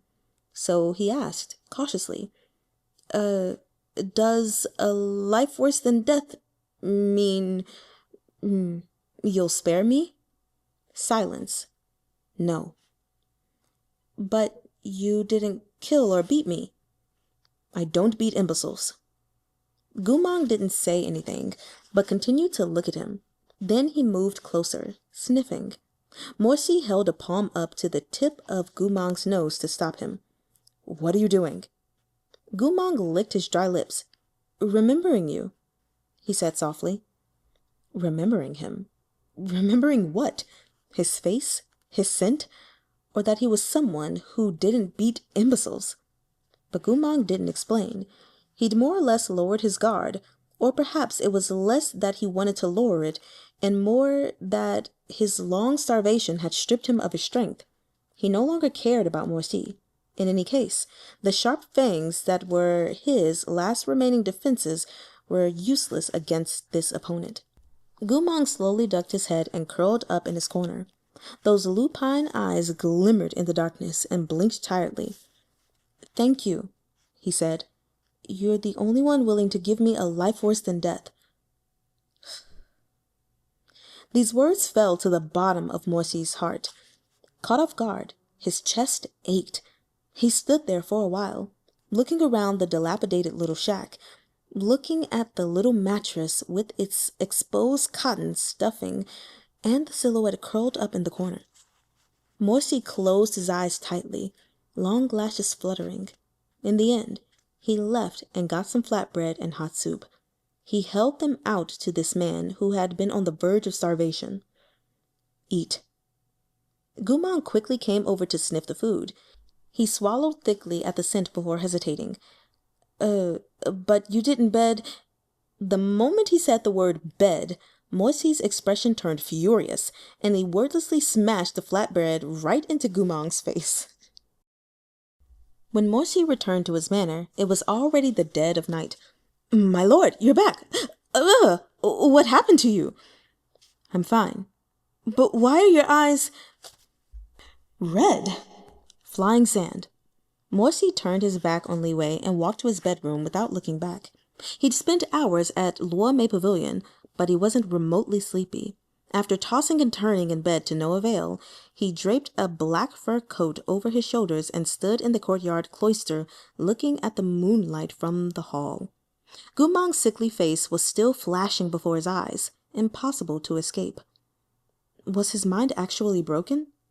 When the Liao kingdom sent him back, had it really been for peace talks, or did they have some other motive?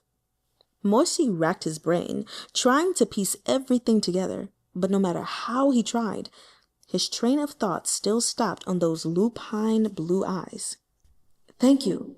You're the only one willing to give me a life worse than death." Morsi closed his eyes.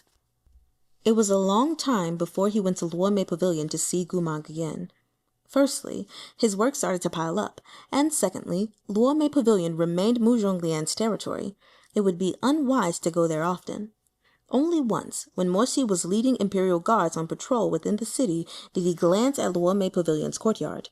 Goo Mahng was once again squatting there, looking at the fish, that dirty black dog at his side. Everything was as it had been.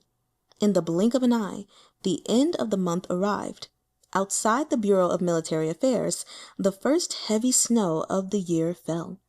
It was an unnaturally cold evening, and most of the members of the Bureau had left early to enjoy their time at home. Some young cultivators had taken the opportunity to go back to the city to drink and feast before nightfall. Morsi was preparing to return to his own manor when he heard a timid voice speak in front of his desk. "Shizun, may I ask a favor?" Chapter 20. Goo Mahng Goes Berserk. The woman standing before him was a very low-ranked cultivator of the Bureau, roughly 40 years old and usually the quiet sort. Somewhat surprised, Morsi asked, "What is it?" I got a message from the academy a moment ago saying that Changfenjun's daughter hit my daughter and injured her. I'm worried and want to go check on her, but I still have a number of files left to sort." As she spoke, she couldn't hide the embarrassment and anxiety on her face. I've asked many of my colleagues already, but they're all busy. Even Yooeh has plans to go drink at the Eastern Market with his friends, so I wanted to see if I could trouble you." Morsi frowned slightly. He wouldn't mind helping her, but this Changfengjun, who had laid low for many years, seemed to be popping up a little too often these days. "Is she badly hurt?" "They said it was a sprained arm," the cultivator said. "Even though it's not serious, she's been crying nonstop. The elders don't know what to do." "Then you may go." The cultivator hadn't placed particularly high hopes on this icy commander. She certainly hadn't expected that after asking so many people, the one to help her would be him. She couldn't help but widen her eyes, and a joyous flush appeared on her face. "Many thanks to Shihujun. The baskets for the files are all over there." As she grew excited, she began stammering. I've already sorted most of them. I'm terribly sorry for inconveniencing you with something so trivial. It's no bother. Your daughter comes first. The cultivator thanked him a few more times before rushing off, leaving Morsi by himself in the Bureau of Military Affairs to organize those old scrolls. Morsi was high-ranking and powerful, so he never bothered with trivial tasks like these. Only after he began did he find that it wasn't so easy. There were many files, all of which needed to be organized by year and level. The important ones had to be sealed with a talisman, while the useless ones were to be destroyed. Finding himself a novice at this task, he worked very slowly. By the time the files were mostly sorted, it was already quite late. One last box remained. The dusty chest held the records of a past bureau cultivator. When Morsi glanced at it, he saw a familiar name on the side. He'd stood still for a moment, his eyes downcast, but he couldn't resist taking out Goo Mahn's file. He brushed away the accumulated dust and spread out the pages with care. A great deal of information was contained within. Goo Mahn's family background, slave registry, holy weapon, and favored methods of attack. Morsi read it over, flipping page after page as he stood there unmoving, until he had finished the whole stack from beginning to end. A sheet of silk paper fell out from the rest of the files. The yellow silk was emblazoned with the dignified words, Cultivation Academy Ethics Examination, 33rd Year. Morsi was stunned. Was this Goo Mahn's final exam from the Cultivation Academy? Sure enough, he looked farther down and saw that familiar handwriting, wretchedly messy. The contents rendered Morsi speechless. Cultivation Academy Ethics Examination, 33rd Year. Answering Cultivator, Goo Mahng. Question. One ought to reflect upon oneself every day. This disciple is asked to reflect upon their deficiencies and answer honestly. Really quick footnote, one ought to reflect upon oneself every day is a quote from the first book of the Intellects of Confucius. Returning to the reading. Answer. Personally, I have money deficiency. Question. When cultivators of Chonghua exercise demons, what 3 things must they avoid? How should they be avoided? Answer. 1. Beware a client who lacks money. 2. Beware a client who runs away. 3. Beware a client who's running away with the money. How to avoid? It's best to demand a deposit before getting rid of the demons. Never work on credit. Question. Please list the 3 kindest and most benevolent elders Chonghua has known since its founding. Answer. No idea. But the 3 most shameless are...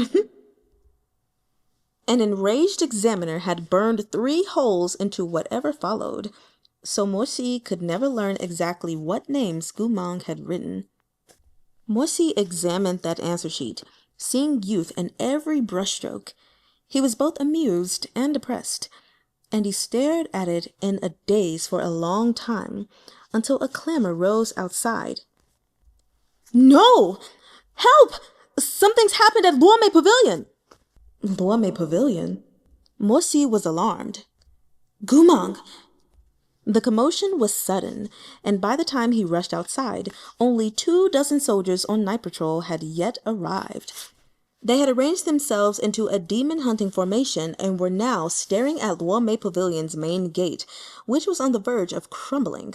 The soldiers were covered in cuts and bruises, and the limestone beneath their feet had been crushed to rubble. The surrounding streets fared no better. A number of shops had collapsed, their tiles and bricks scattered, and their splintered wood smoking. The cultivator at the formation's head shouted when he spied Morsi. General Moa! What happened? It's Goo Mahng. A burst of extraordinarily potent malevolent chi exploded from his body. He's gone berserk. Where is he? We only injured him. He's gone and hidden within Leeway Pavilion. He doesn't dare rush out to fight again. But neither do we. We're waiting for reinforcements. Morsi looked toward the creaking gate. Just as he'd been told, a figure was standing in the shadows, eyes glowing faintly in the darkness. Goo Mahng was clearly watching every movement on the street outside. Morty stared at those lupine eyes. "Isn't his spiritual core shattered?" he asked. "How could he suddenly lash out like this?" "We don't know." The head cultivator looked like he was about to cry. "His martial abilities make no damn sense. Ugh. We'd be so much better if we just chopped off his head at the start instead of letting him bide his time in Leeway Pavilion." "He has to be faking it," another cultivator said angrily. "How could his core be broken, his mind damaged? Did that man we saw seem weak and helpless to you?" "Exactly. If he really doesn't have spiritual energy, then who gave me this cut on my face? Why does His Imperial Majesty let this dog live?" They were still voicing their impassioned objections when they heard the thunder of approaching hoofbeats. Morty turned to see a procession of 12 elite mounted cultivators galloping through the light snow, escorting a carriage engraved in gold. "Wang Shujun has arrived." The curtain in the gilded carriage was pushed aside as servants prepared a stepping stool, gauze umbrella, and incense burner. Only after a lengthy stretch did a thin, sickly face drift out from within. "Oh, how lovely." Murong Lian noticed Morsi at once. "Shihujun's here too." Morsi didn't plan to waste more breath than necessary on him. "Something's happened to Goo Mahng." Murong Lian scoffed. "I am, of course, aware. That's exactly why I've come." As he spoke, he took a few deliberate steps forward and came to a stop near the red lacquered door of the pavilion. He soundlessly recited an incantation, and blue light blazed from his left hand. "Go, seize the beast." Under his command, the blue light transformed into chains and shot toward the door. The door, fully 5 inches thick, was pierced straight through and fell with a thunderous boom. Goo Mahng was caught unawares in his hiding spot behind the door and was instantly immobilized by the chains of blue light. "Return," Murong Lian shouted. The chains tightened mercilessly. Goo Mahng crumpled to his knees amid the sound of clanking metals and was swiftly dragged before Murong Lian. No more than a mad dog getting up to no good. A satin slipper embroidered with lunar patterns stretched out and stepped on Goo Mahng's face. "What need is there for General Moore now?" Murong Lian asked lightly. Goo Mahng's eyes were frantic as he struggled against his bonds. His entire body overflowed with spiritual energy, and his teeth gnashed. "Let go of me!" "Let go of you?" Murong Lian curled his lip. "Since when do you give me orders?" As he spoke, he tightened his fist. The chains retracted into his hand with a clink, dragging Goo Mahng up from the ground as well. Murong Lian grabbed his hair, forcing Goo Mahng to look at him. 2 unnaturally pale faces met, their noses almost brushing. "I am the master, and you are the slave," Murong Lian said. "General Goo, why has a month of starvation still not taught you your lesson?" "Let go!"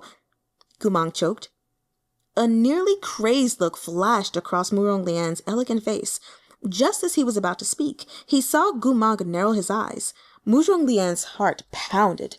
Reacting with the cultivator's instinctive wariness, he immediately released Goo Mahng and retreated. At almost the same time, the brilliant sword array exploded once more from Goo Mahng's body. The array this time was far more stunning than before. Every sword of light was taller than a man. The one closest to Murong Lian swiftly broke free from the array and flew directly toward Murong Lian's heart. "My lord, be careful! Wang Shujun, watch out!" The attendant shouted in shock. But though Murong Lian's martial arts were poor, he was vigilant. He flung up a hand, and a wall of ice appeared in front of him. The sword hit the wall, shattering the ice into powdery crystals as Murong Lian ducked to the side. It was enough to dampen the force of the blow. The sword of light tore a hole in his robe rather than his flesh. Murong Lian landed on the ground, staring at Goo Mahng. Goo Mahng was panting as he yanked Murong Lian's chains off his neck and tossed them rattling to the ground. Then he raised his head, swallowing as his hands curled into fists. A torrential, unceasing flow of spiritual energy burst from beneath his feet, so powerful that the weaker cultivators in the formation at once collapsed to their knees, coughing blood. The head cultivator paled. He's gone berserk again! Hurry! Stop him! Back in formation! Prepare to fight! But the spiritual energy surrounding Goo Mahng was already too great. Not only were the cultivators physically unable to approach, their spells couldn't breach the defense put up by those swords of light. Just as Goo Mahng was about to lose control again, a glowing blue talisman appeared in Lian's hand. He tossed it out with a cry. Water demon, rise! A chill wind blew, and the shapes of over a dozen blue demons crawled up from the ground, screaming as they rushed Goo Mahng's sword array. One water demon was sliced to shreds by the swords of light, only to be replaced by another, surging forth one after the next without end. In this way, though they struggled mightily, they steadily pressed near to Goo Mahng. Take him down! Lian shouted sharply. The water demons rose with a shriek, sweeping up wind and snow as they sped toward Goo Mahng. Yet, with a single gesture, Goo Mahng sent a sword glare exploding from his fingertips that demolished a dozen of the apparitions at once. He lifted his head, those blue eyes staring menacingly at Lian. Then he pelted toward him through the falling snow. Shocked, Lian instinctively took half a step backward. What are you doing? He demanded. Goo Mahng didn't answer, but the electric blue phantom image of a lone wolf suddenly soared up from his back. At the sight of that wolf, Shee roared. Lian, get back! Lian wished to do just that, but a malevolent chi he had never felt before was pinning him in place, rendering him immobile. Goo Mahng came ever closer, step by step through the snow. As Lian stared at him, he found himself thinking that Goo Mahng was like a wolf king about to deal a killing blow. His hair stood on end before that aura of brutal cold. Goo Mahng, how dare you? What do you think you're doing? How dare you? Of course Goo Mahng dared. He lifted a hand, and several blazing fireballs ignited in his palm to hurtle straight at Lian. A series of explosions rocked the street as each fireball smashed deep holes into the earth. Broken bricks went flying, leaving the cultivators no choice but to ride the winds and dart into the air to escape his attack. Lian's expression became even more sinister. His face, ordinarily so pallid and sickly from his despondence on ephemera, flushed with a faint but furious red. He stood in midair, jaw clenched. You unrepentant bastard! Goo Mahng reacted to exactly none of Lian's words. With a wave of his hand, flames appeared at all 5 of his fingertips. I hit you the first time because you stepped on my head. Lian stared. I'm hitting you now because I'm hungry. Because you're what? Lian asked incredulously. Sorry. Oh, God. Read that again. Because you're what? Lian asked incredulously. You didn't let me eat, Goo Mahng said slowly, each word sonorous.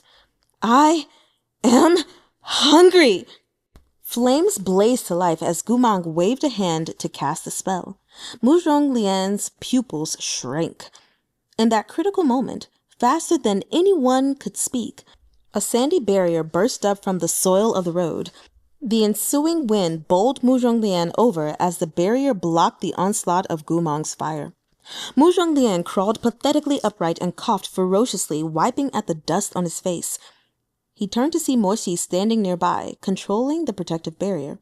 Lian stared at him and brushed the dirt from his clothes. You knocked me over on purpose, he snarled. Get behind me. You're no match for him. Lian's thin lips parted. He was about to reply when he heard an ominous crack. That thick protective wall was crumbling. Amid the falling dirt and sand, a dagger wreathed in black mist broke through the final translucent edge of the barrier and shot directly toward Lian. That dagger. Shee's blood ran cold. That was the same demonic weapon Goo Mahng had summoned on that Dongting warship, the Liao Kingdom dagger he'd shoved between Shee's ribs. But demonic weapons and holy weapons had a crucial similarity. They both required an incantation to be summoned.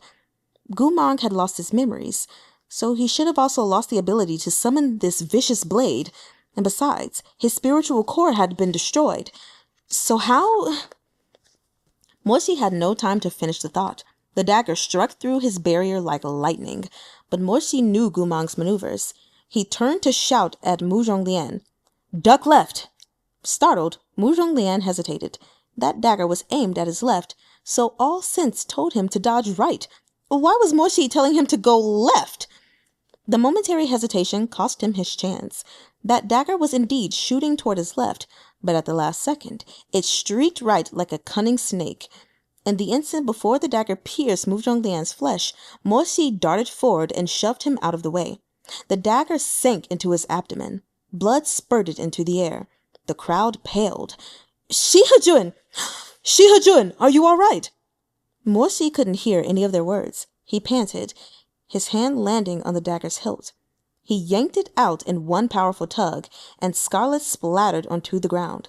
Morsi stared into the distance, eyes dark. Amid the flying sand and falling stones, Goo Mahng still emanated powerful spiritual energy. Between Goo Mahng's bloodthirsty expression and the blade dripping in his hand, a wind from many years ago seemed to blow once more in Morsi's ears. Back then, Goo Mahng had told him, "As a general, as a soldier, and as a person, you can't be too attached to past affections. We were brothers once. This is the last thing I can teach you." Morsi suddenly couldn't hold back his desire to laugh. In the end, his hatred had only deepened.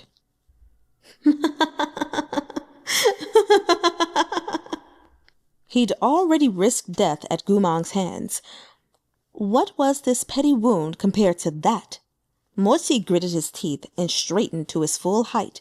Seething crimson poured from his palms as he stalked toward Goo Mahng. Goo Mahng surely sensed the malice rising off him. As Morsi drew near, the spiritual energy swirling around Goo Mahng exploded once more.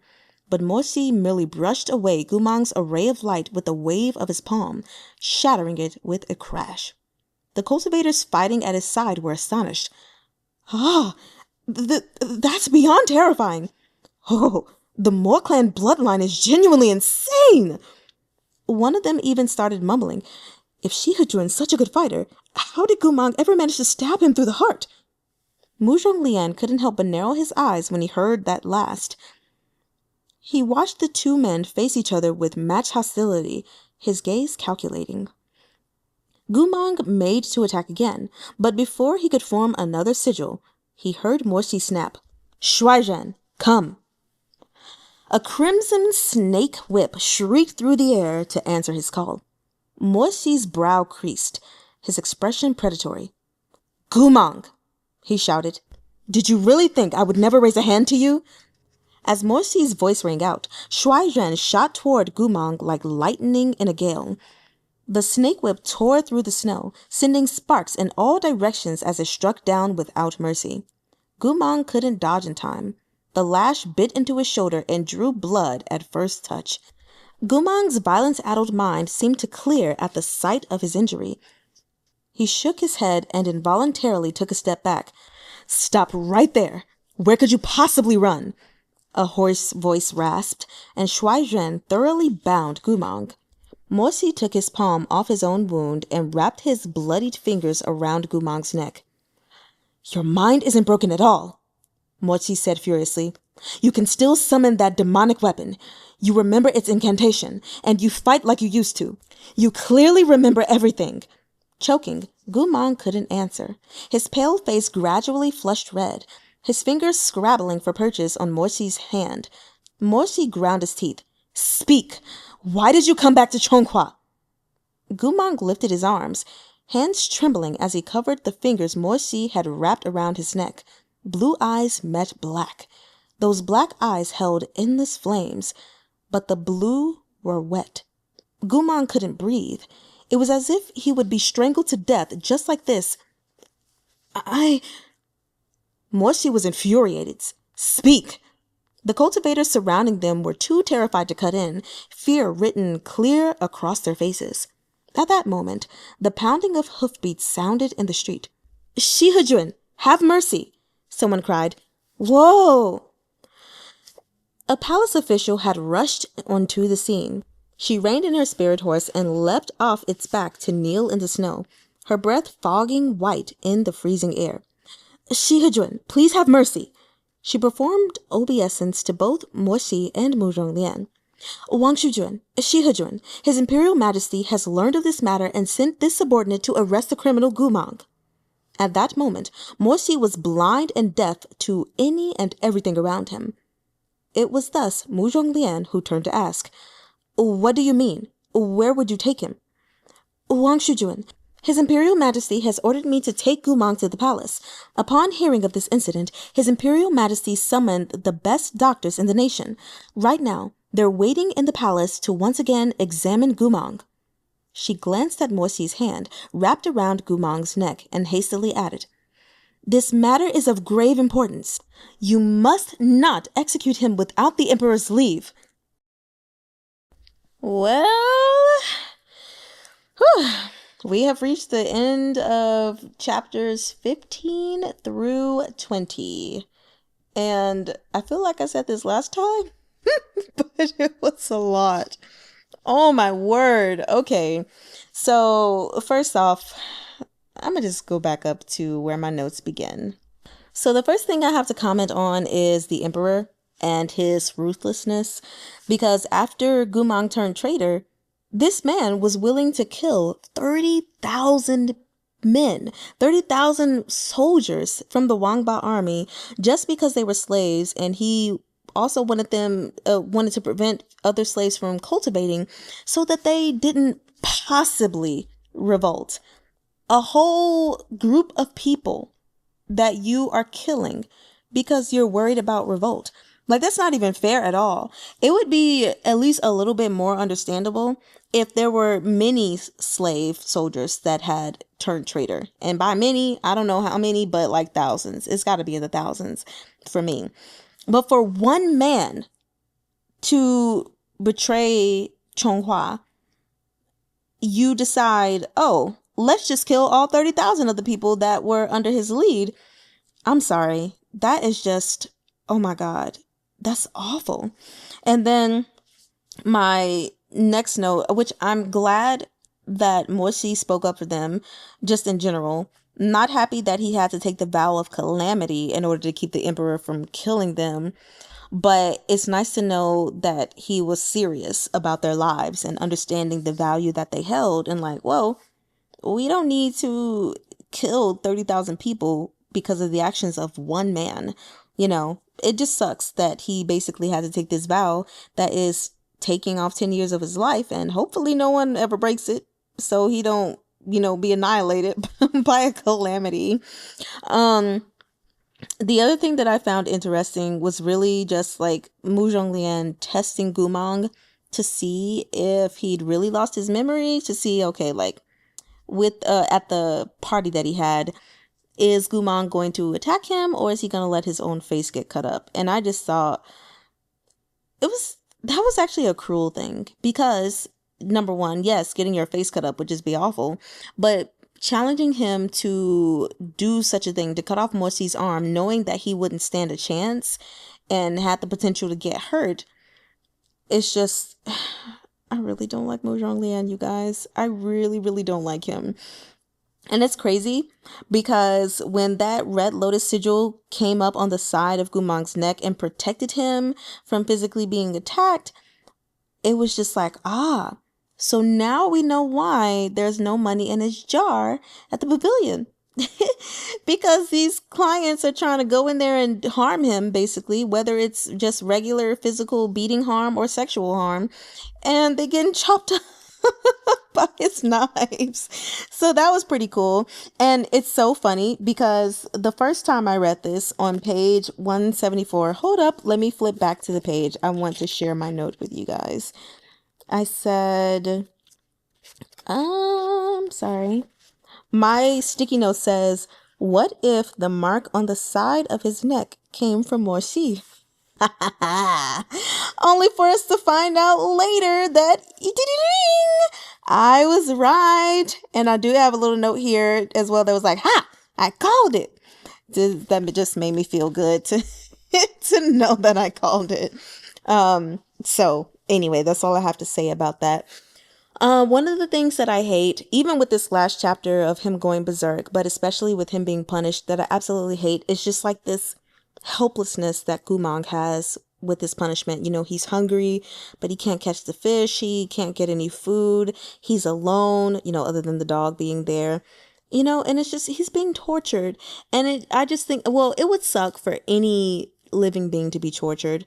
But since he's considering himself as a wolf, just, it's like, I imagine someone abusing their dog, basically, and starving them and beating them, or, you know, not letting them play and stuff like that. And it just really hurts my heart. But mentioning the dog, I am happy that at least he has that to keep him company, that the people were scared enough of him muttering to himself that they got him something to, well, it wasn't really for Goo Mahng, but it was for them. But it's easing Goo Mahng. So, next I want to talk about the quotes, or the quote, I'm sorry, that was on page 200, because, I'm sorry, not on page 200, but, the quote, that is on page 204, hold on, oh no, I was right, page 200, where it was going back in time to when Goo Mahng was, you know, yelling the words at Shee that he does want to live, but he's having a hard time living on because of everything that's happened, you know, with the dying soldiers, and then not even being able to give them a proper grave and all of that stuff. And basically, like, I can't go on sober, but I want to go on. You know, that was just really painful and so heart-wrenching. And I just felt really, really bad for Goo Mahng, knowing everything that he went through in that whole thing. Because it's like one thing, which is still really bad. It's one thing to lose soldiers in battle, which is something we expect. I mean, it hurts, yes, but it's a whole nother level of pain and grief when the one thing that you told them you would do, any of them dying, you would, you know, give them a proper burial. You can't give them that because the emperor doesn't see them as worthy. So I can understand, you know, the agony and everything he went through. There was something that I wanted to say as well, just about, which I think I mentioned in the last video, as far as Goo Mahng not remembering anything really being like another stab in the chest to Shee. I feel like it's just so sucky because he really wanted some kind of closure or some kind of answers. And right now he can't get those things. And I know it hurts. You know, it kind of reminds me, I mean, obviously a whole level of difference, but it kind of reminds me of people who get, is it dementia? I believe when your family members get older and then they don't remember you, that shit hurts. Have I ever experienced it? No. And I hope I don't. But, you know, that's painful. And they have such a rich history with each other, good, bad, and ugly. So, the next thing I wanted to go to, which I'm actually not going to talk about it too much. Maybe I'll do like a summary of book one and my favorite quotes from book one. I don't know how I'll approach reading the series, because, you know, I figured probably at the end I would do my favorite things about Remnants of Filth. But I'm curious, I guess you guys can share your thoughts about if I should do like quick little summaries about each book or things that stood out to me the most, because one thing I do want to talk about actually, or maybe it could be like in a live session, I don't know. I wanted to talk about page 212. And that is essentially when, you know, Shee was like, if you're lying to me, bruh, like, I'm gonna give you a life worse than death. And Goo Mahng was like, what's a life worse than death? You know? And he ended up thanking him and was like, you're the only one willing to give me a life worse than death. I have my theories on symbolically what that could mean, because obviously just like right in the moment, Goo Mahng is just ignorant, you know? And so he's saying things that he doesn't even understand. But that doesn't mean that Meat Bun didn't put that there intentionally. So I'll figure out how I'm going to go on talking about that. But then my last note, obviously, has to do with the last chapter, which I'm sorry, it was so awful. But then it was also so hilarious that Goo Mahng went crazy because he was hungry. It kind of reminded me of, us girls when we're really hungry, how we be in such a bad mood. And then, like, I don't know, I'm not literally, you wave a sandwich in our faces and we're like, oh, better now. It was like, you should have fed them. That's what y'all get. But anyway, those are pretty much all the notes I have here. I would love to hear your thoughts and reactions in the comment section.